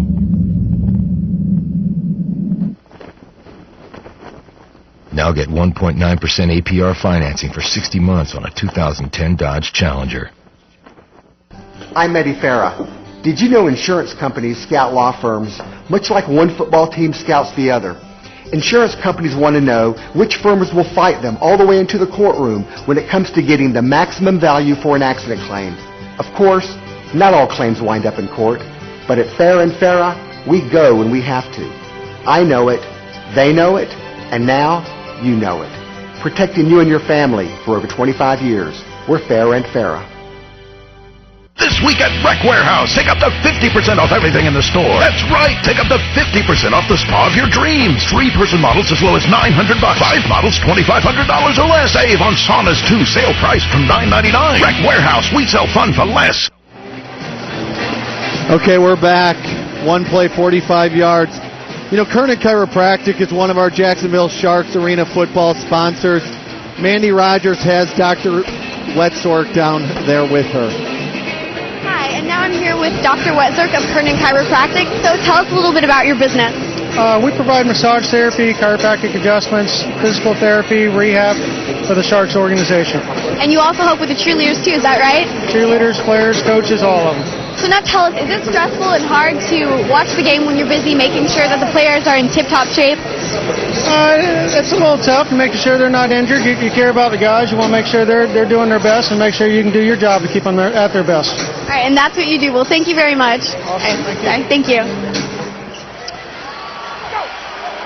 All right, thanks, Manny. Jason Willis up the sidelines, over the 20-yard line, to exactly what the Jacksonville Sharks needed. Absolutely. A very good sideline return execution.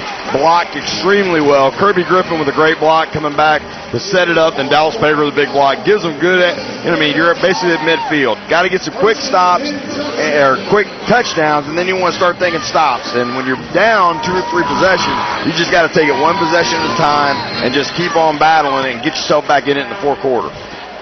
And then potential onside kick action. Correct. We're getting much ready to come. earlier than the outdoor game. Absolutely. Garcia is back. Looking Bernard Morris's way, and for the third time tonight, Kelvin Morris has his fingertips on it. He's got one pick already. Well, he's such a tall jack. He's a 6'4" guy, and he covers so much ground within that 5-yard space. Again, a little pressure on Garcia. He had to try to touch pass that thing over. He gets a little pressure off the edge. Got the little touch pass, and the guy just gets a finger on it. I mean, that's good jack play by the Arizona Rattlers. Bernard Morris, a do-it-yourselfer. He's the backup quarterback. He threw for over 7,000 yards at Marshall in the MAC conference, so he's no slouch. Jason Willis on a quick slip outside. Very speedy to the outside. He gets nearly enough for another Sharks first down. Yeah, a little quick screen. Talked to Coach Siegfried, and he said they're going to run that little quick screen off that high motion. And as long as the outside DB couldn't set the point on Dallas, then they were going to be able to make something. So they get it out there quickly. Dallas does a good job turning his guy in, and now you get a 3rd and 1.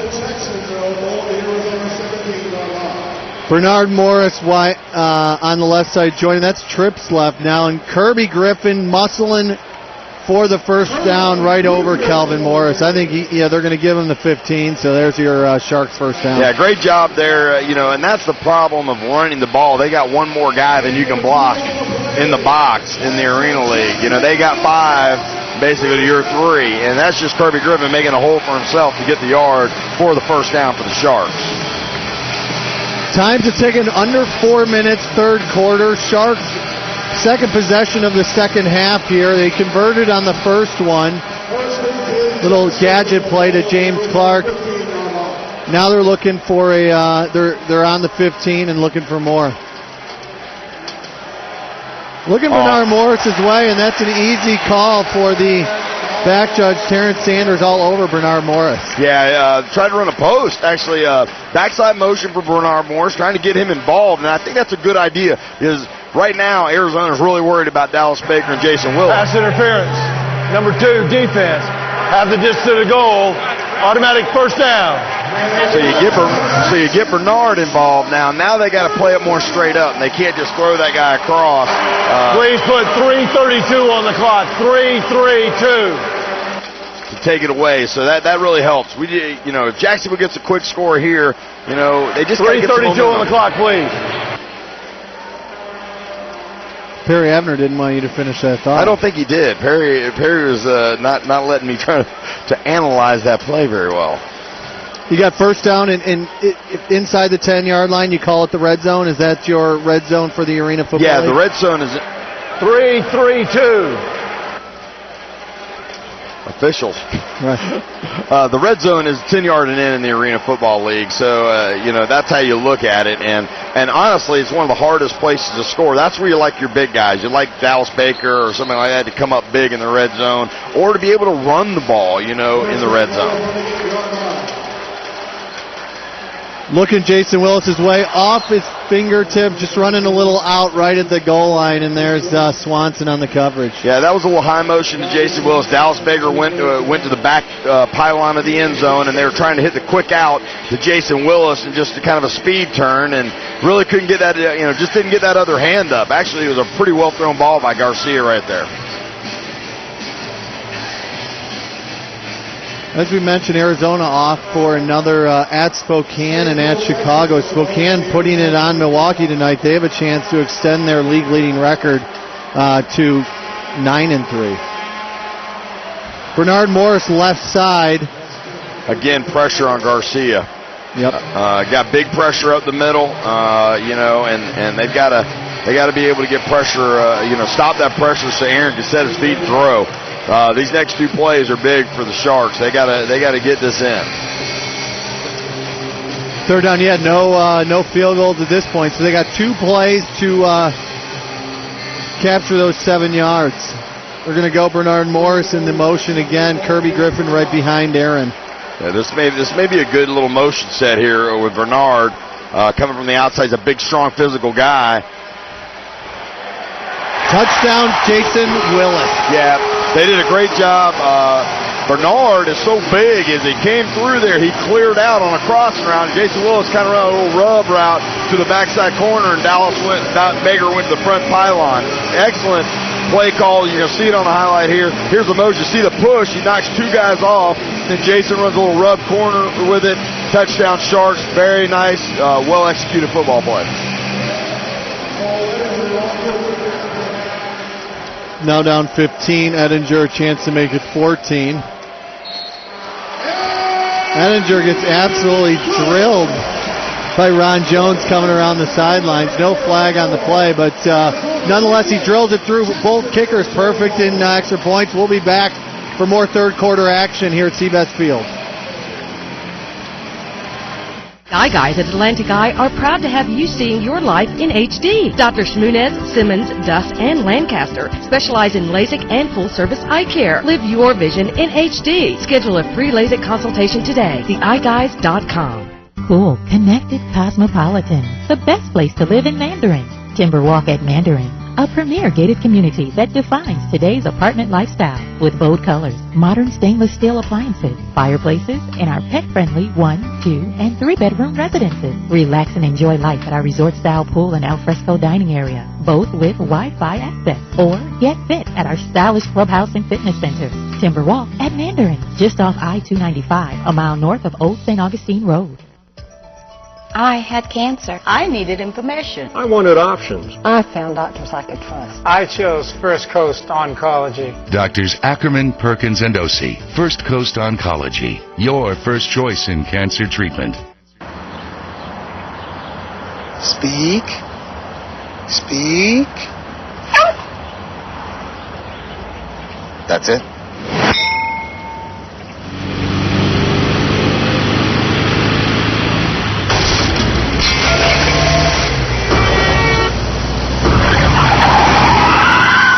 Not bad, huh? Not too heavy, not too light. Bud Light. The difference is drinkability. Okay, welcome back, Sharks fans. We're at Seabest Field, downtown Jacksonville. 12,000 fans. We're just screaming after Jason Willis caught his first touchdown of the night from Aaron Garcia. They've hooked up plenty. As we mentioned, they were teammates in New York, are both hooking up down here now in Jacksonville. But, Coach, you mentioned possibly onside kick. Yeah, I think this is the time that you start. You're playing pretty good red zone defense and giving yourself a chance. I think this may be the time you start seeing onsides coming from the Sharks.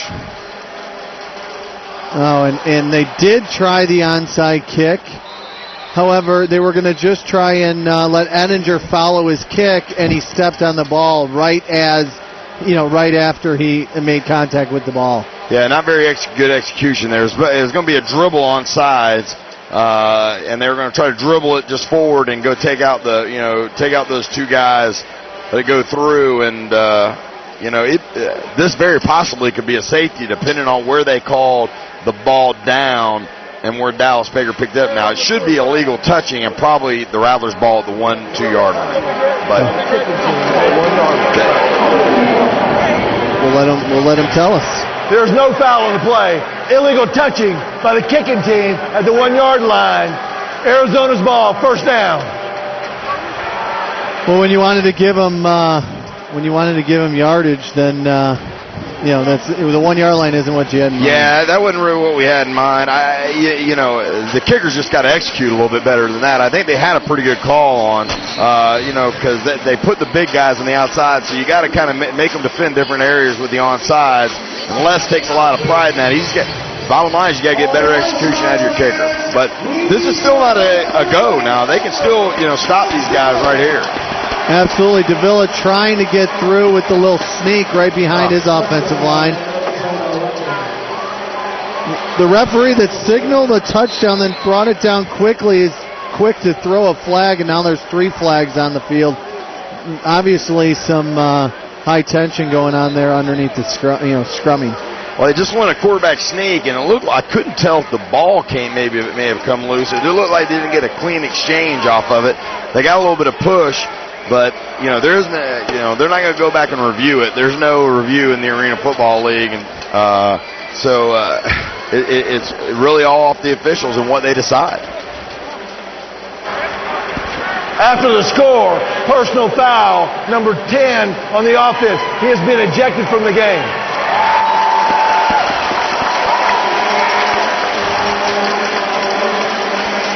Well, as they discussed, word coming down that Jomo may even... No, 10 is the... No, I'm sorry, I was just mentioning that I just got word in my ear that Jomo potentially coronary surgery. Oh, so, wow.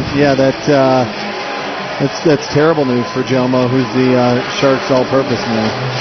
Well, this is interesting because it looks like Davila may have just been tossed from the game.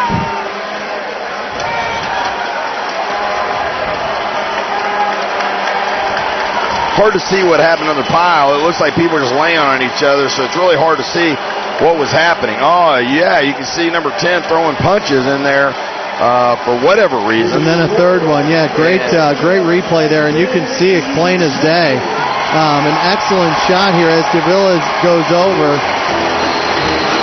So that'll be interesting. The backup quarterback now is going to have to come in and play for Arizona, and that's Billy Ferris, and obviously losing a guy like that, this actually may give the Sharks kind of a spark that they might need if they score and start getting some. These guys are going to have to make plays now when your leader goes out. And Billy Ferris actually got plenty of action last week because they pounded, Arizona pounded Bossier Shreveport. So I believe. Ball start, 63 offense, 5-yard penalty. We'll play the try. He got in and even threw a few touchdowns. There will be the clock will not run. However, you still cannot replace Nick Davila.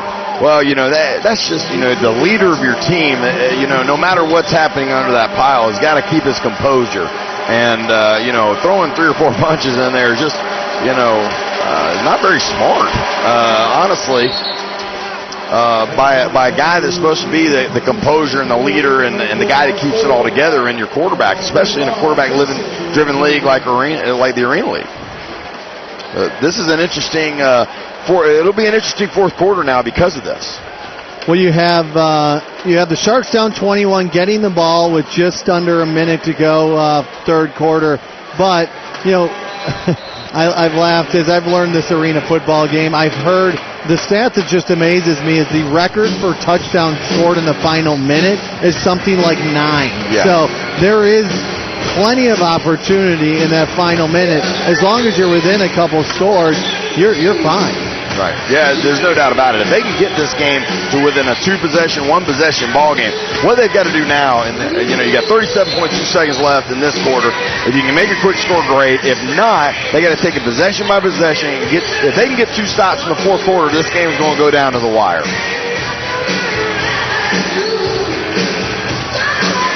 Coach Moss has the receiving team huddled out there on the goal line, and sure, he can't be too happy right now, but at this point, it's all, you just got to move forward and focus on Garcia getting back in the end zone. I love that he's gotten Jason Willis really involved in the second half. The rapport, you can tell, is there, and then Dallas Baker is always there and ready. Yeah, I think it's one of those situations where they're just going to have to get some flow, and I feel like they've gotten a little bit of flow into their offense there in that quarter.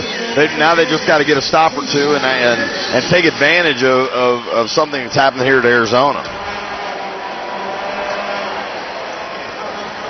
Jason Willis fumbled it a little bit. He's got it. He's dancing a little bit, but he must see something around the left side. Up over the 10, nearly 15-yard line, and they're good starting position. Yeah, trying to set up that left sideline return that they run so well, and one guy kind of broke through late. If they had gotten that block, it might have been a really big one, but it's good field position and a good return. On the touchdown, personal foul, number 10, Arizona. The penalty is enforced, 10 yards from the end of the run. First down. They're going to get the ball up near the midfield stripe there. I did not Perry clarify the ejection? Yes. Okay. He said number 10 had been ejected. So Okay. that'll be a big part of this and a big storyline in the rest of this game. Yeah, I mean, you can get the momentum rolling. Getting to Billy Ferris will be much easier than Nick Davila. This is going to be the last play. Little check gadget. down. Yep, to Kirby Griffin. 9-yard play in this Rattlers territory down to about the 17, which will bring us to the end of the third quarter. Sharks looking to make it happen in the fourth quarter. We'll be back with your fourth quarter on CW 17.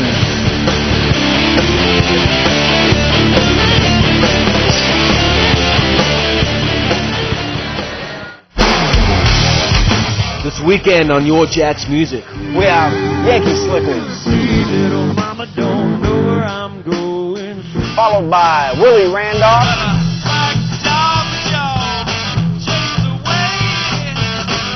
And Roscoe King. We still rock all night long. Party on to the break of dawn. These old boys are getting along. Your Jacks Music, Saturday nights at 10 p.m. and Sundays at 6:30.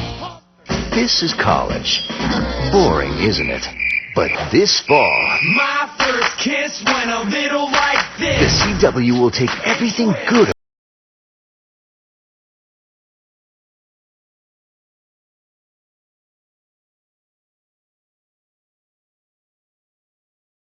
New show, My mom was there to cheer me on. And then she puked on me. Hellcats, coming this fall to the CW. Okay, Jacksonville, welcome back. Your Jacksonville Sharks attack dancers in their disco outfits here on disco night.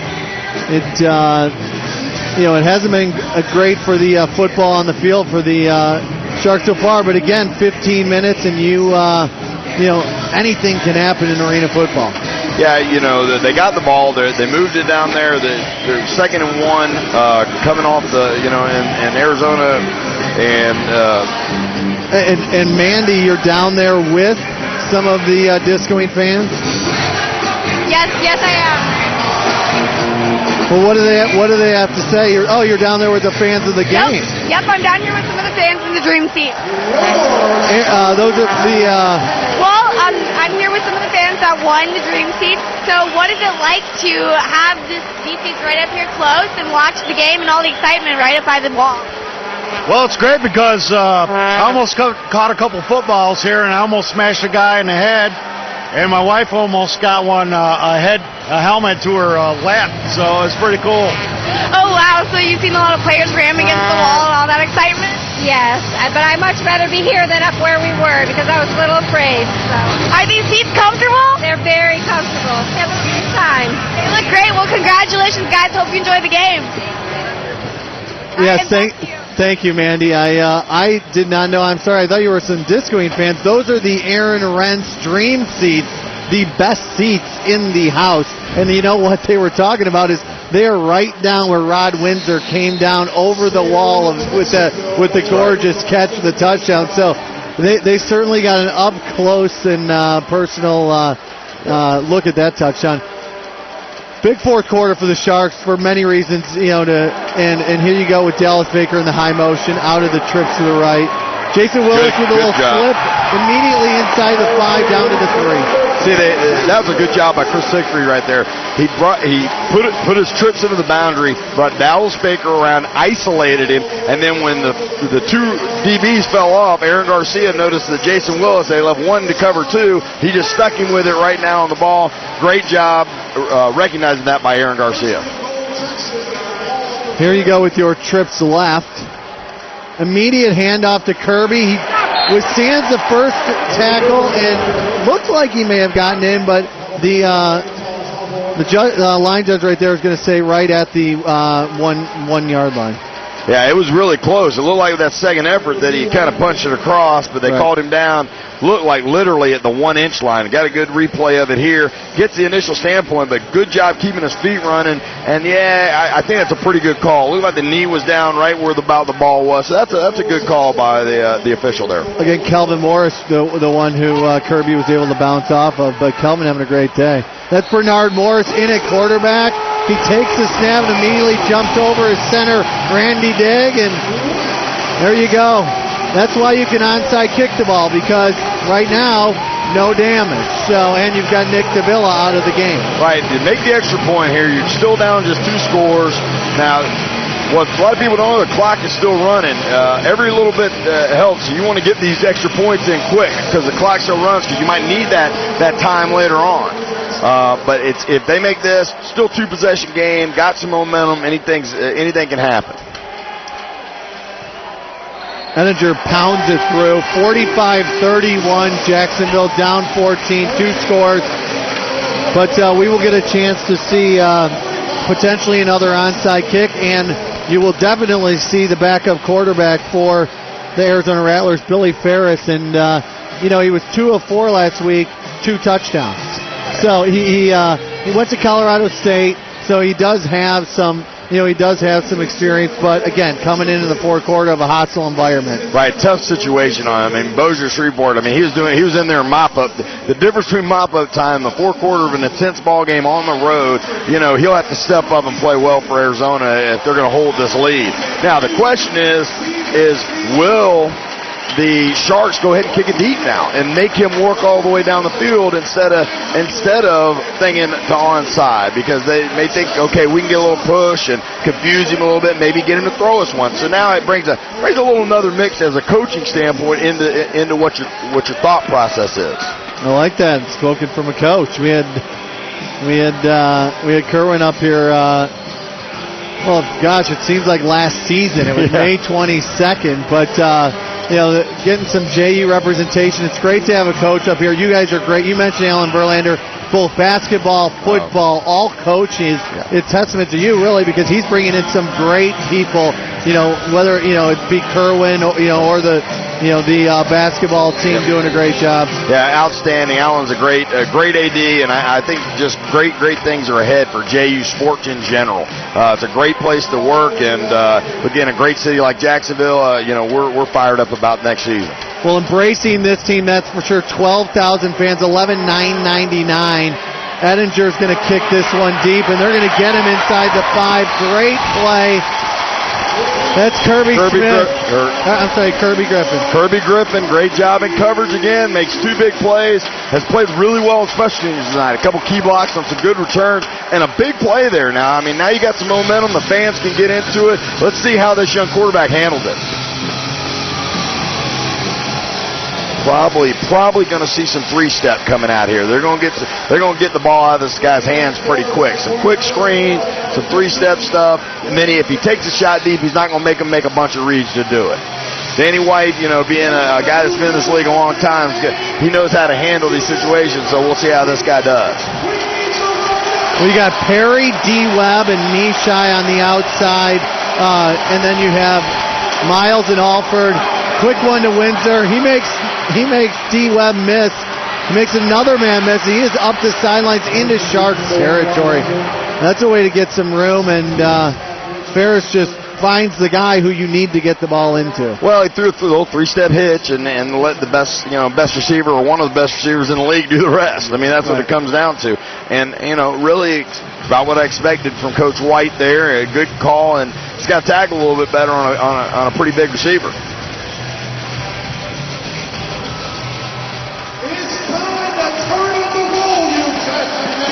McKelvey's going to be your high motion man, and he is just well offside this play, just being blown dead. Windsor is on the catch, but that one's not going to count. He has unofficially cracked the 150-yard marker after that after that catch and run. But again, what you're seeing is the ball's coming out of there in a hurry. Offsides, number 5 offense. 5-yard penalty, replay first down. It'll be interesting to see if the Sharks start challenging getting up close, taking away these hitches, and making this guy make a 5-step read and challenging him, make this guy make an accurate throw so they can't let him throw the dink and dunk stuff.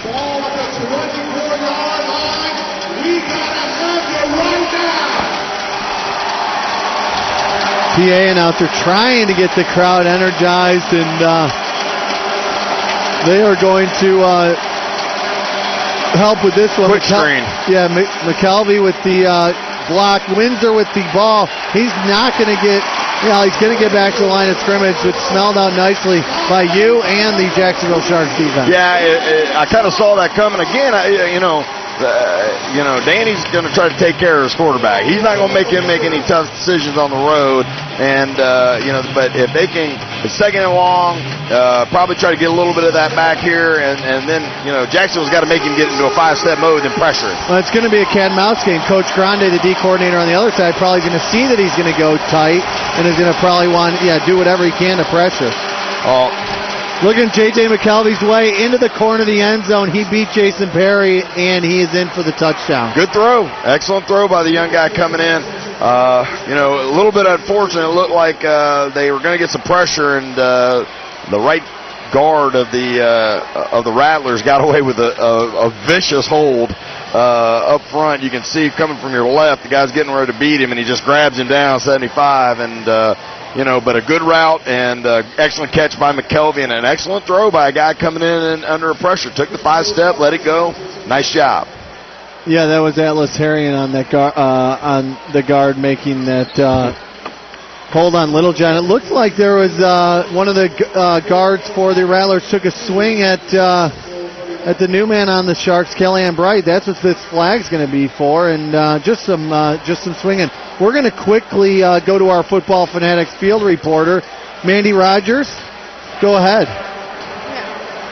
Hi.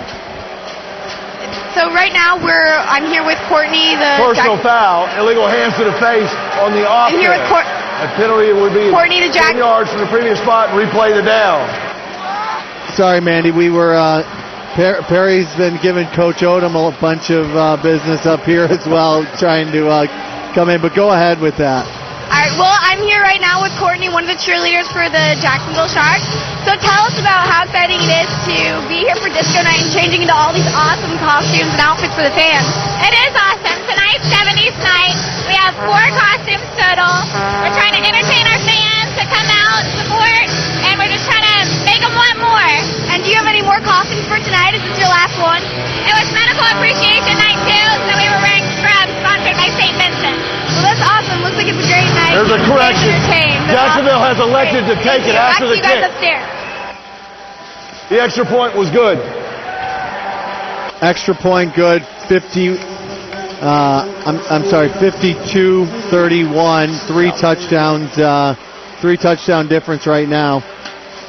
Now you got to get into it. Quick score mode, taking deep shots, quick score mode, and then now you're into pretty much onside the rest of the time once you score, and go taking it back to a red zone. I really like the thought process of Les Moss there to kick it deep and make a young quarterback go all the way down the field, but they just didn't tackle very well, and then the guy makes a good throw on a corner route to a veteran receiver like J.J. McKelvey. Absolutely, you just get the feeling with the way that that drive started, with them being more conservative with the play calling.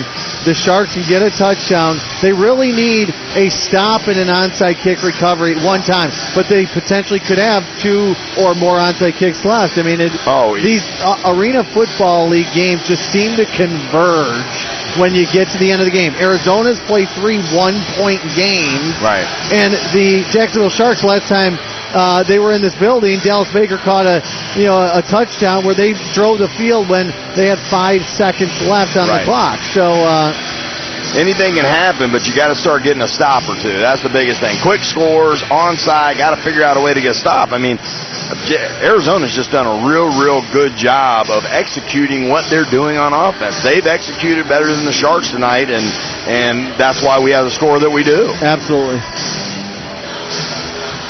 I'm just telling people not to go away because there is a chance that this one is a 3 touchdowner right now.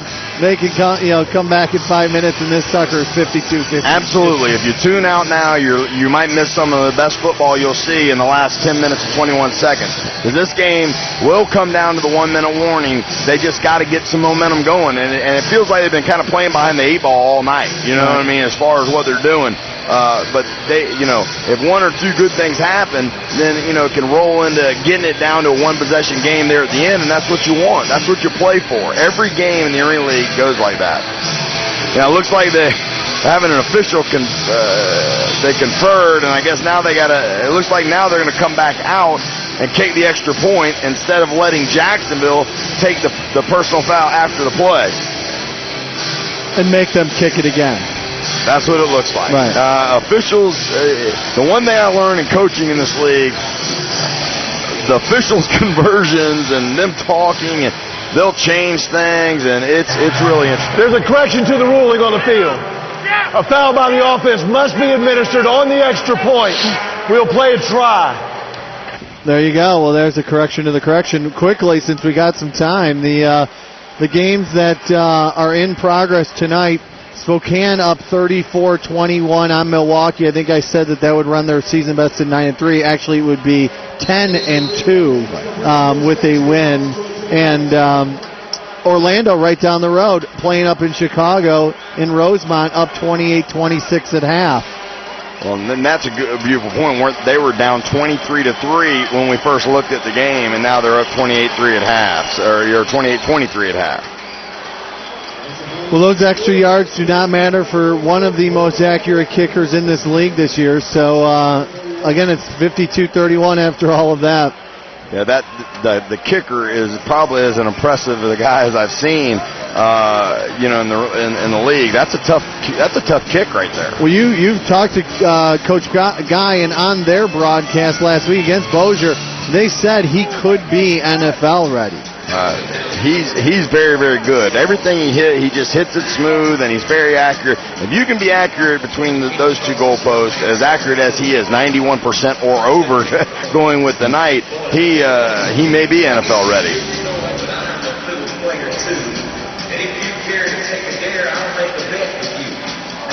Well, as you can see, with we had plenty of time as the officials converge. I know we've mentioned it, but the Sharks have 3 more very important games left here in downtown Jacksonville at Seabest Field. Next week, July 4th weekend, they play Saturday night, July 3rd against Alabama in a divisional game, which Alabama is going to be a tough one. And then they're on the road at Utah, and Tampa Bay and Spokane are both first-place teams, and they are going to need all the fans they can get. Obviously, they've got 12,000 this year, so you're going to get this. By rule, a ball kick wide of the net will be placed at the 20-yard line. First down. You've got 12,000 tonight, and with those 2 huge, first-place teams, this place only holds 13,000. Right. I think the fans will back it. They've been putting a good product on the field. The biggest thing that fans need to understand is you can play not great one game, next game you're right back in the saddle, and that this game is never over. It's never over. It goes down to the 1 minute warning a lot of times, and you just got to keep kind of grinding out and having a great time. There's a great atmosphere tonight. Great atmosphere. They're always doing something at the. They're always doing something, whether or not it's halftime, timeouts, and St. Vincent's Healthcare Medical Night, Disco Fever Night. As we talked to the Bushies earlier today, I mean, they know how to do it right, and this has been patterned after one of the most storied franchises in arena football, the Orlando Predators. Yeah, they do a great job of marketing it and making it a fun environment for the fans to come to, that they want to come back to. It's kind of like a party and a football game broke out, and it's a lot of fun to be at. And if you haven't been here in person, I beg you, come on down here and see it in person. Garcia's got it inside Rattler territory, and now inside the Rattler end zone. Bernard Morris, touchdown Sharks. Great job by Bernard Morris. Ran a little crossing route. They were in double hitches on the outside. Isolated Bernard Morris against a smaller defensive back. He does a great job bodying him up. Aaron sticks him 5-step drop on that 5th step, lets it go, and bodies him up into the end zone. Big, strong guy. Bernard Morris comes back for a touchdown. That one couldn't have taken more than about a minute and a half. So that's what you need. Edinger misses the extra point there. There is 2-point conversions in the Arena Football League. So that while that does hurt, there will be it just brings in another element of climbing that mountain. Yeah, another element climbing the mountain, but Edinger needs to have this is an onside situation, and he's going to have a much better onside kick than he did at last attempt. And we'll be back to see it right here at Seabeth Field on CW 17.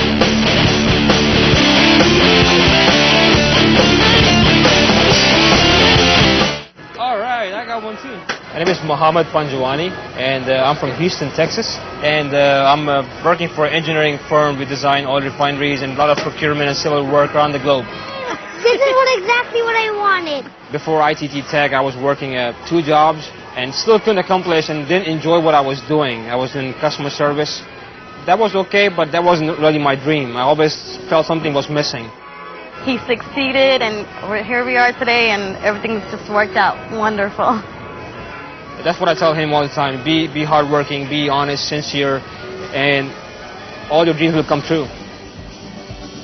We are educators helping people build a foundation for the rest of their lives. ITT Technical Institute, education for the future. To find out more, call 1-800-ITT-TECH or visit us on the web. Get an education that can help you reach your goals. ITT Tech has information on financial aid for those who qualify. Call 1-800-ITT-TECH. Hi, I'm Glenn Cohen of Barnes & Cohen. If you think the 1-800-ASK numbers are true referral services, I'd like to sell you the Hart Bridge. The selection of attorney is a serious matter. Don't listen to a paid actor who has no clue who's competent and who's not. At Barnes & Cohen, you get the straight scoop. And if you don't hire me, I'll even give you the name of a competitor who will do a good job. Barnes & Cohen, 346-HELP.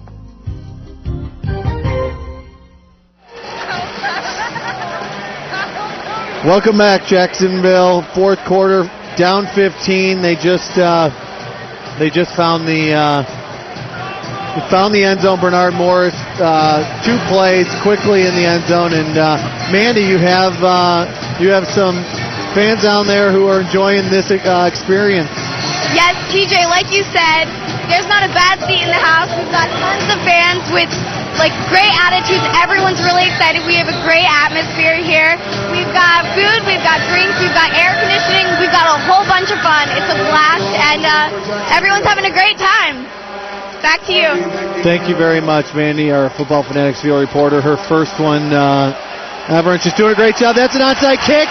Bounces off the Rattler guy. It looks like it is Sharks football. Great onside kick.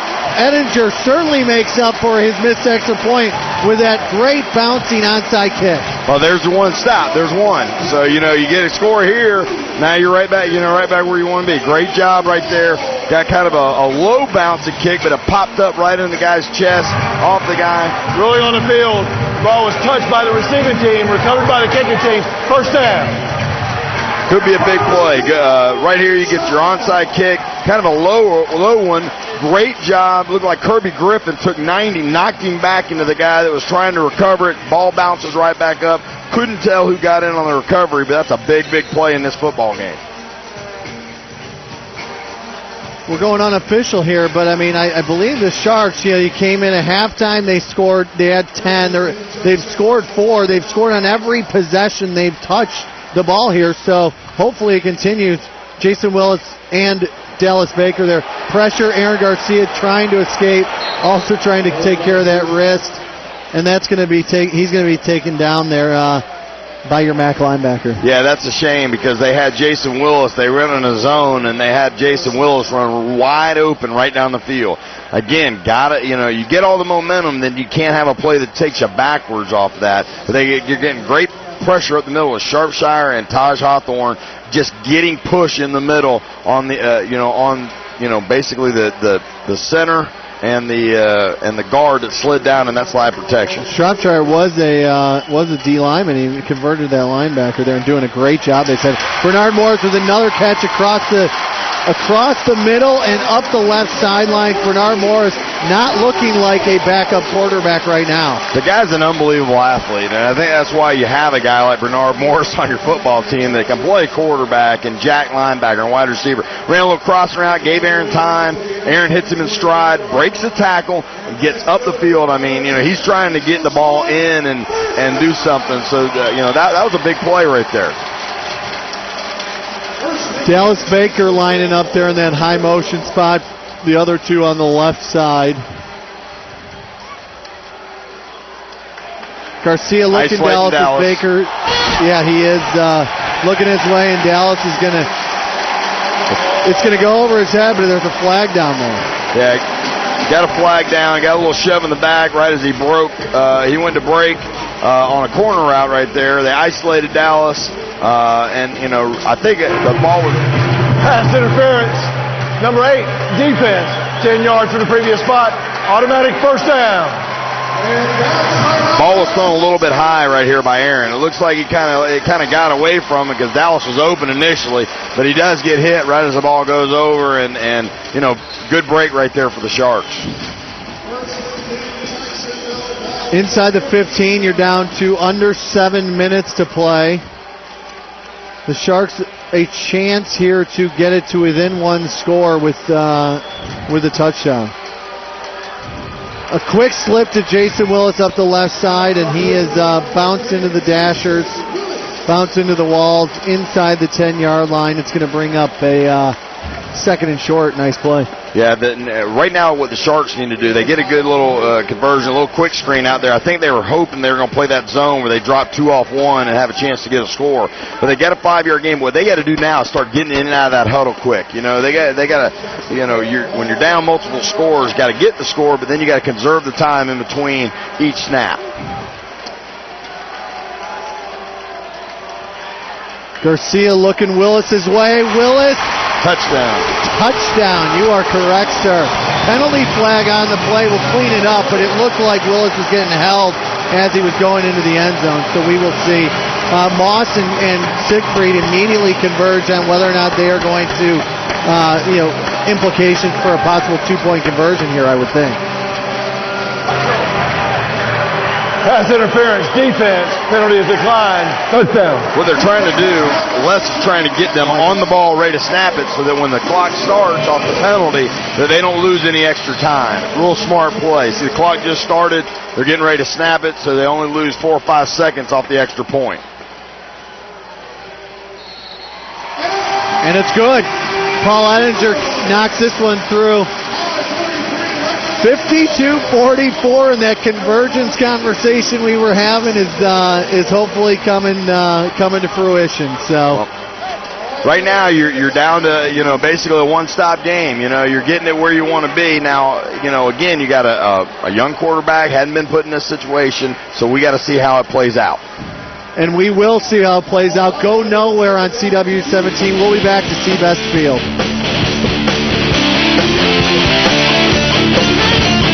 Reviews are in. Local Haunts is a hit. See the show that everyone is talking about. Oh my God! Local Haunts, Sundays at 9 and 9:30, only on CW17. Are you haunted? Email your ghost stories to localhaunts@yourjacks.com. Your story could appear on the Local Haunts website, and watch Local Haunts every Sunday at 9 and 9:30 on CW17. You will believe. My name is Nikita. I was forced to be an assassin. 3 years ago, I escaped and have been hunted ever since. I was the first recruit to get out. I'm going to make certain I'm not the last.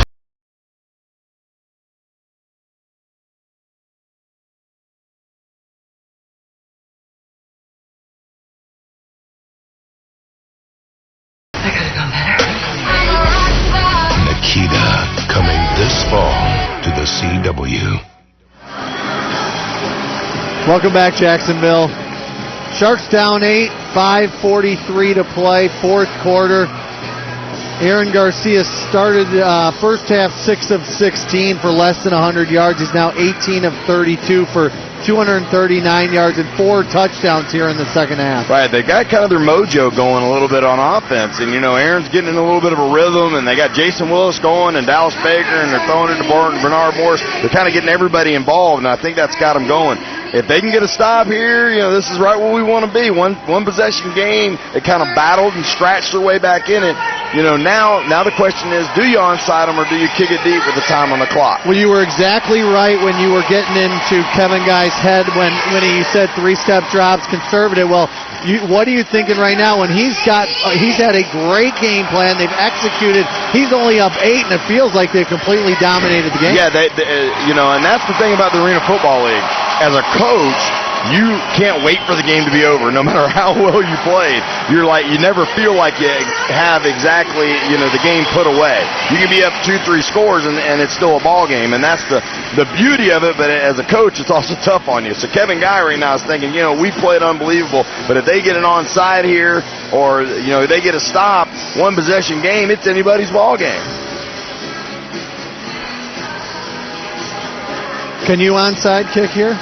Yeah, absolutely. Because what you're thinking now is possession for possession. You onside, you take a chance that they may score, but they're going to do it in less time, and it's harder to score in the red zone.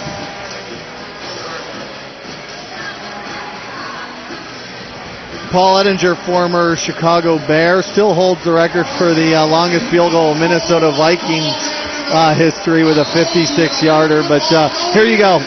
We have 5:43. They will start the clock when this one gets kicked, and at this point it looks like Ettinger's looking deep. Oh, and it's free. Perfect. It hit the Rattler hands, but we'll see who comes up with it. I think Arizona came up with it. That was an outstanding effort, though. The dribble, you isolate one guy, and you take a 300-pound guy running right up his nose and try to make him recover that thing and pull it in there with a big body bearing down on him. And the isolation, as a coach, you can't draw it up any better. By rule, a kick that hits the wall after being touched is out of bounds. First down, Arizona.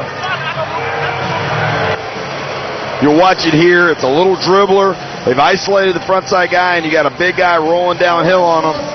He does an unbelievable job, knocks his helmet off, but the ball goes out of bounds.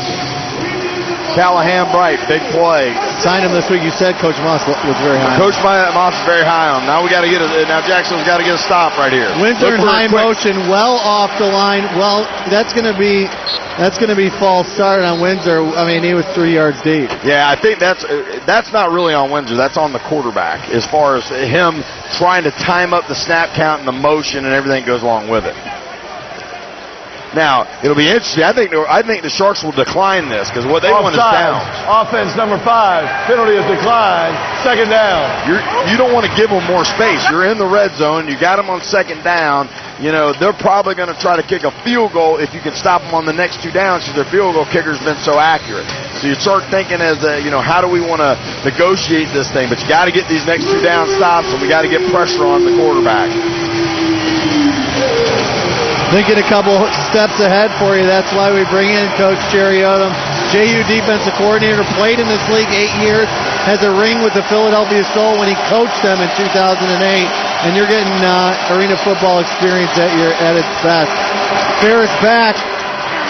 Looking trending Harvey's way, and he's got it for a touchdown. There is a flag on the play. We'll wait and see. It'll be interesting because it possibly could have been offense. It looked like he kind of ran over Mishai Robinson, who might have had pass interference. Number 1, defense. Penalty is declined. Touchdown.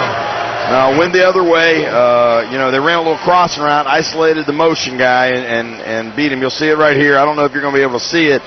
Plays inside leverage, and when the guy falls down, it's just kind of a throw and catch. Still ball game. Plenty of time left. Quick score, and you're right back in the same situation again. And they're going to, that's the beauty of arena football. The fans don't need to go away. This thing's a long way from being over. And we will have 4:32 to play when we return to Seavest Field, downtown Jacksonville. Even sharks know that when it comes to seafood, you can't get much fresher than Sea Best. We start with the highest quality seafood and add a light breading for a snack you'll want to eat any time of day. Our delicious fillets are a family treat, sure to make it a touchdown at the dinner table. Find Sea Best at your local grocer. Make your next meal a special event. It's easy with Sea Best. They freeze their seafood at its freshest. Max had his first surgery when he was 3 days old. He's had holes in his heart repaired. He's overcome a lung collapse. But there's hope in Max's eyes. It's a real miracle. When your child needs help, there's a Children's Miracle Network hospital nearby.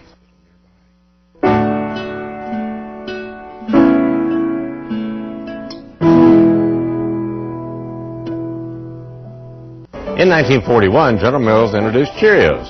Captain America first appeared in a comic book, and the Nimnick family opened their first automobile dealership in Jacksonville. Since that day, 3 generations of Nimnicks have been proud to serve the automotive needs of our community.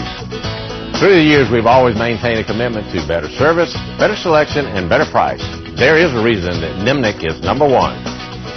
The Nimnick family of dealership, your friends in the car business since 1941. Okay.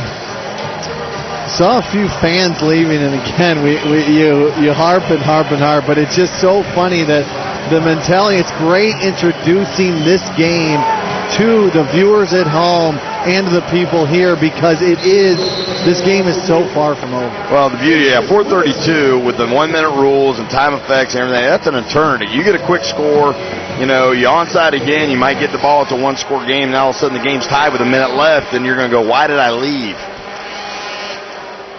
Off the slack net.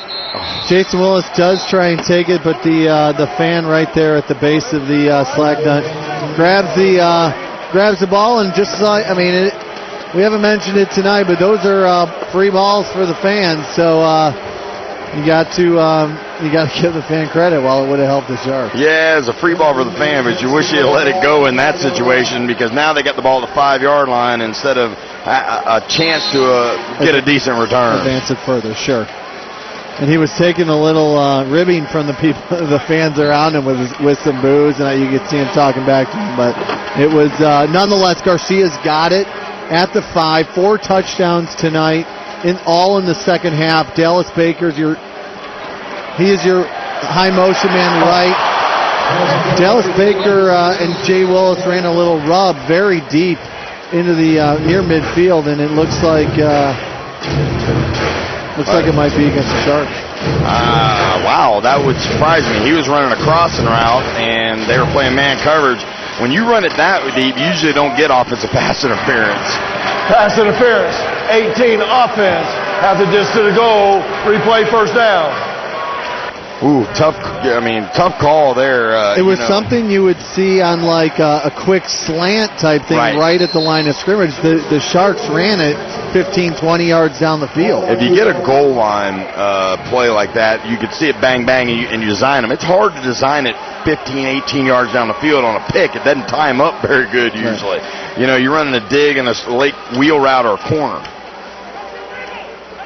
Garcia back in his end zone, up to Willis. He gets over the 5-yard line. That's about it. It's going to be another penalty on the play. We'll see what that's all about. The positive thing about some of these penalties is they allow the Sharks to get a next play in because it stops the clock. Now, I think this one it looks like it might go against Arizona. Illegal defense, number 99 with an illegal blitz. 5 yards from the previous spot. Automatic first down.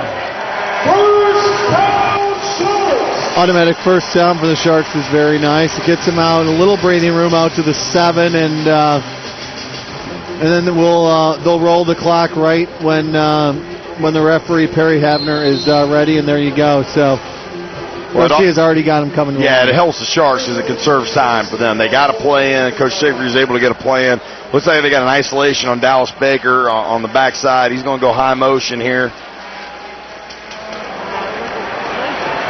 Garcia gets it tipped out of his hands right at the feet of Randy Degg. didn't even see the guy coming from his left, from the left side there, and the Rattlers are saying they have it, and they do. That's a tough one here. That's plenty of time. I mean, that's plenty of time. That's pretty good protection. You got to take your steps and let it go. And if it's not there, throw it away in that situation. Holding the ball is awful tough. And with 3:13 left, it's going to be hard to, come back unless they can get a stop right here. Sure. That was Alex Guerrero for the Rattlers, who made a super play, reaching out as he was getting blocked and just making an attempt at the ball and getting the ball out of Aaron's hands. So that'll be that will be a tough one to recover from, but we will see what's in store for these last 3 minutes. What Arizona will do here is they'll try to run the ball possibly here, because of getting some time off the clock. They don't care if they score right away. They got a little bootleg action, trying to run the boot. And he missed, and they're okay with that right now. The clock's still running. You don't want to score. I mean, they don't care if they score too fast. Up the two-score lead. Now, if Jacksonville can find a way to make them turn it over, that's a big stop in this deal. Yeah, no, that if you can somehow find a way to get a D stop, then. Field goal though, we'll still make it a 3-score game. So we'll have to,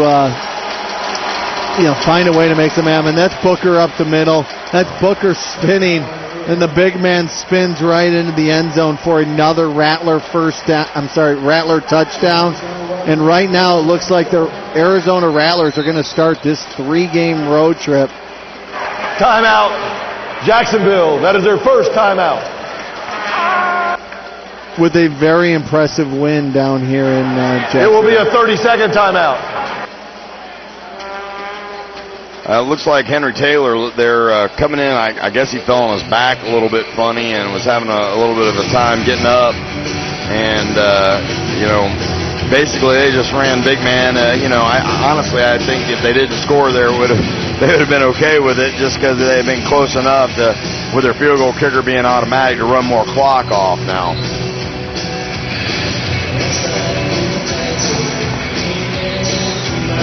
Well, make sure to stay tuned after this game. Jake McCain hosts Your Jack's Music. All local artists, Jacksonville and your Northeast Florida musicians performing on CW17, Your Jack's Music. That will make it a 66-44 game, and we're under 2 minutes now. But again, for next week, an important divisional game now that really they're a game behind Tampa with a loss, that can still be rectified with July 17th. But next week, Alabama Vipers come in town, and they are, and we will talk about that game when we get back, because that one's going to become critical with a loss here. Absolutely.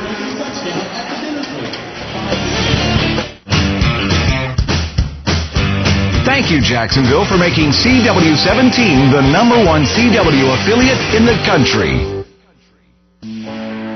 My wardrobe is a disaster. I'm really bad at hair and makeup.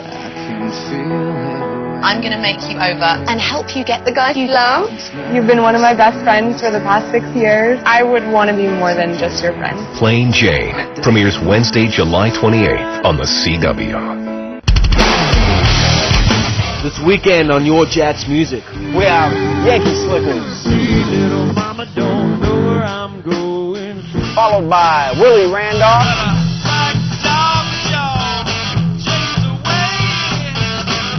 And Roscoe King. We still rock all night long. Party on to the break of dawn. These old boys are getting along.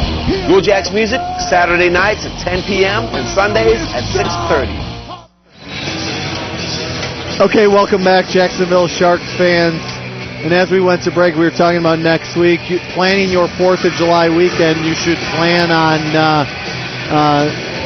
planning it around the old Jacksonville Veterans Memorial Arena at Seabass Field. It should be a great game. I mean, the game with Alabama they had early in the year was a game where Jacksonville was up big, and then Alabama onside them like 5 or 6 times in a row, getting 4 out of the 5, I believe, to get themselves back in it and go on and win. So I think they owe them a little something, but I think what it comes down to is they got to beat Alabama. Now with the Southern Division the way it is, got to beat Alabama to take care of their business against not a very good Utah team. And then they got to come back here and then take care of Tampa. And then it still can play out the way they want to in the Southern Division. And that all, being done, as you can see the standings there. Jacksonville, the Tampa will take care of itself on July 17th because they play them head-to-head and would own the 2-0 tiebreaker. And, it could still control, but they've beaten Tulsa. They will have split with Alabama and can help put them further down. In Orlando, it's still going to be 2 games back. Right. So, actually, if they can pull off an upset up in Chicago tonight, then they're at 6-4 and they're 6-5 and they're in better shape. A lot of parity in the league right now. A lot of teams still alive. Garcia finds Morris up the left side. He was free, and he is free roaming. Dallas Baker looking to make a block. He doesn't need it, though. Bernard Morris in for his 2nd touchdown of the night. 1 play. Looks like they're going to try and get him hiked before the 1-minute warning, but it's not going to happen. So, 1 play. It's about as good as it gets. It's just this is the 1-minute warning. The 1-minute timing rules will go into effect. Arizona has 3 timeouts remaining. Jacksonville has 2. You got to give a lot of credit tonight to Bernard Morris. Guy, pressed into action, backup quarterback, has played really well tonight at receiver. On a night that you don't see as many positives as you like to about Jacksonville. Now he's going to fake kick it right here. They're going to try to fake one, and he can't get it in. Right. Well, he has the rushing touchdown and the 2 receiving touchdowns. So, tried to, just playing the numbers there. Now you're down 2 scores, 2 2-point conversions. Excuse me there. But we will come back for one of the most exciting minutes in sports, the last minute of the game.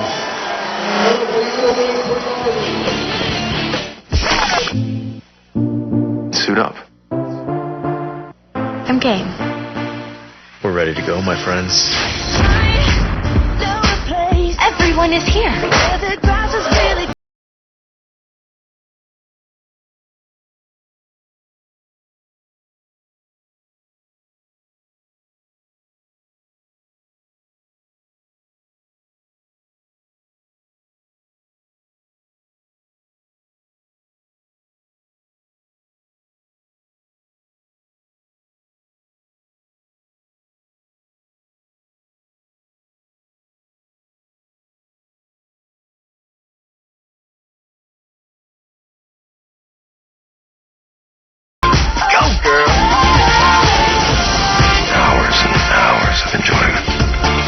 Let the games begin.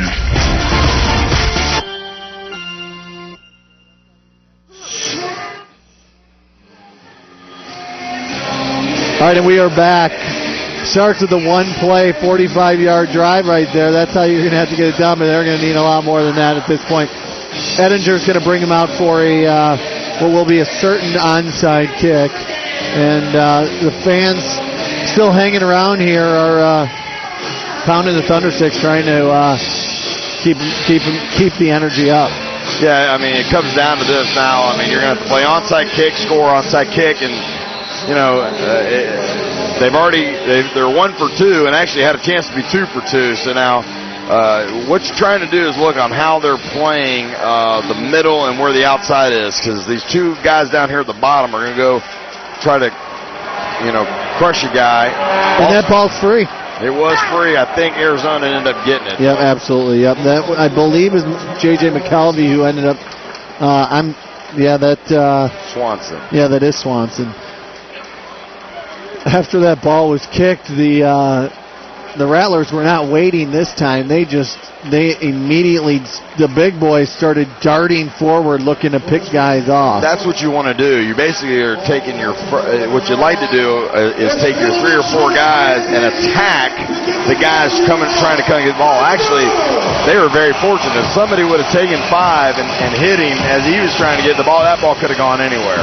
So, very fortunate break for Arizona, but I want to say this. Coach Guy's got them playing really, really good football right now. They're probably playing as good as anybody in the league right now, and I think they play very well tonight. Well, as we've mentioned, the next home game is next Saturday night. If you cannot make it to downtown Jacksonville and get to the arena, it will be available for you on CW17. And we look forward to bringing it to you next Saturday night, 7 o'clock, same start time. And the Alabama Vipers, the Jacksonville Sharks, looking to avenge one of their first loss as a franchise.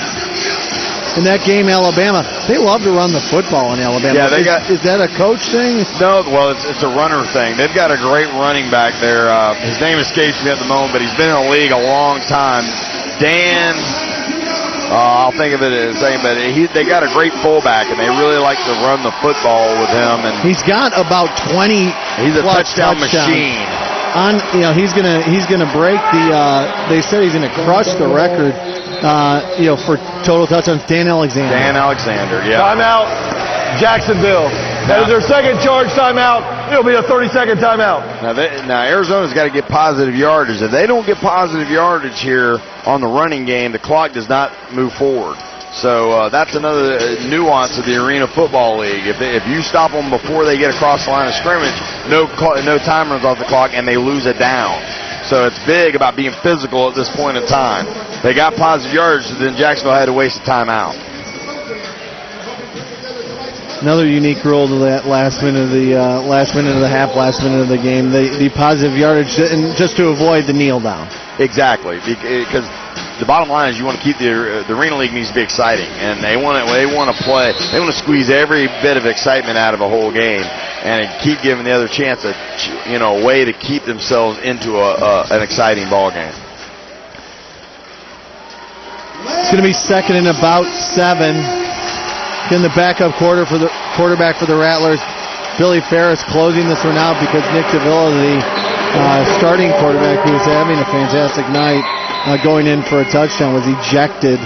Timeout, Jacksonville. That is their third and final timeout. 30-second timeout. I'll tell you what, though, you got to give Billy Ferris some credit. Your guy comes in under pressure.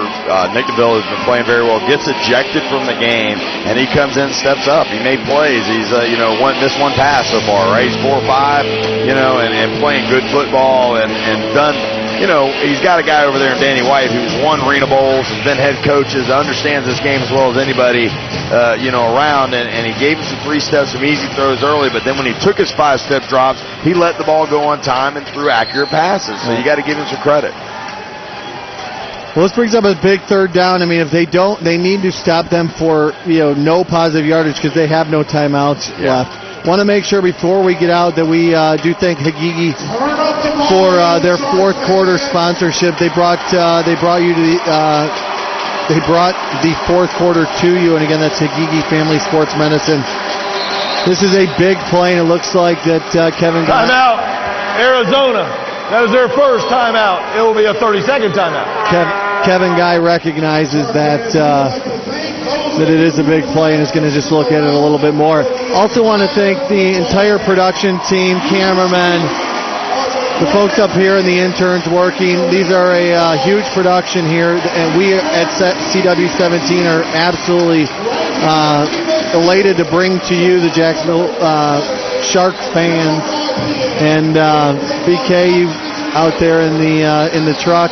Mandy Rogers for all of her help on the sidelines tonight, getting from attack dancers and the Aaron Rentz best seats in the house to all the key interviews on the sidelines.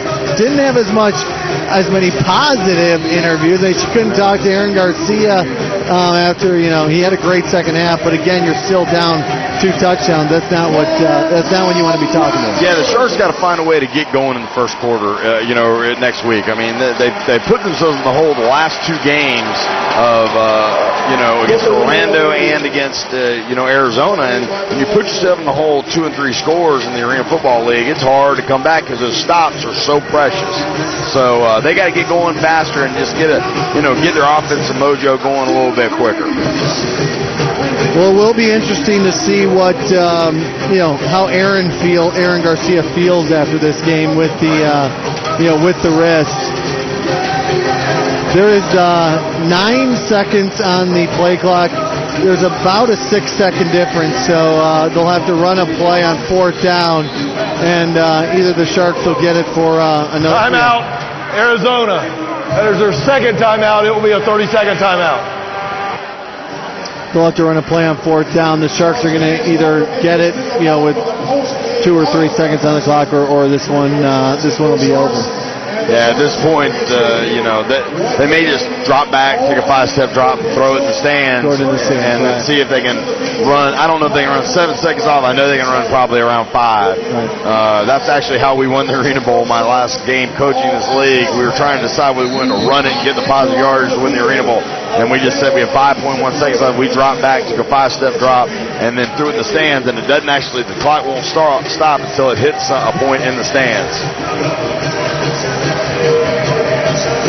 Well, I want to thank you, Coach Jerry Odom, defensive coordinator for the Jacksonville University. Go out and check them out this fall. They have the last 2 years won the conference 2 years ago and have put a good product on the field for you there every year. Well, as you said,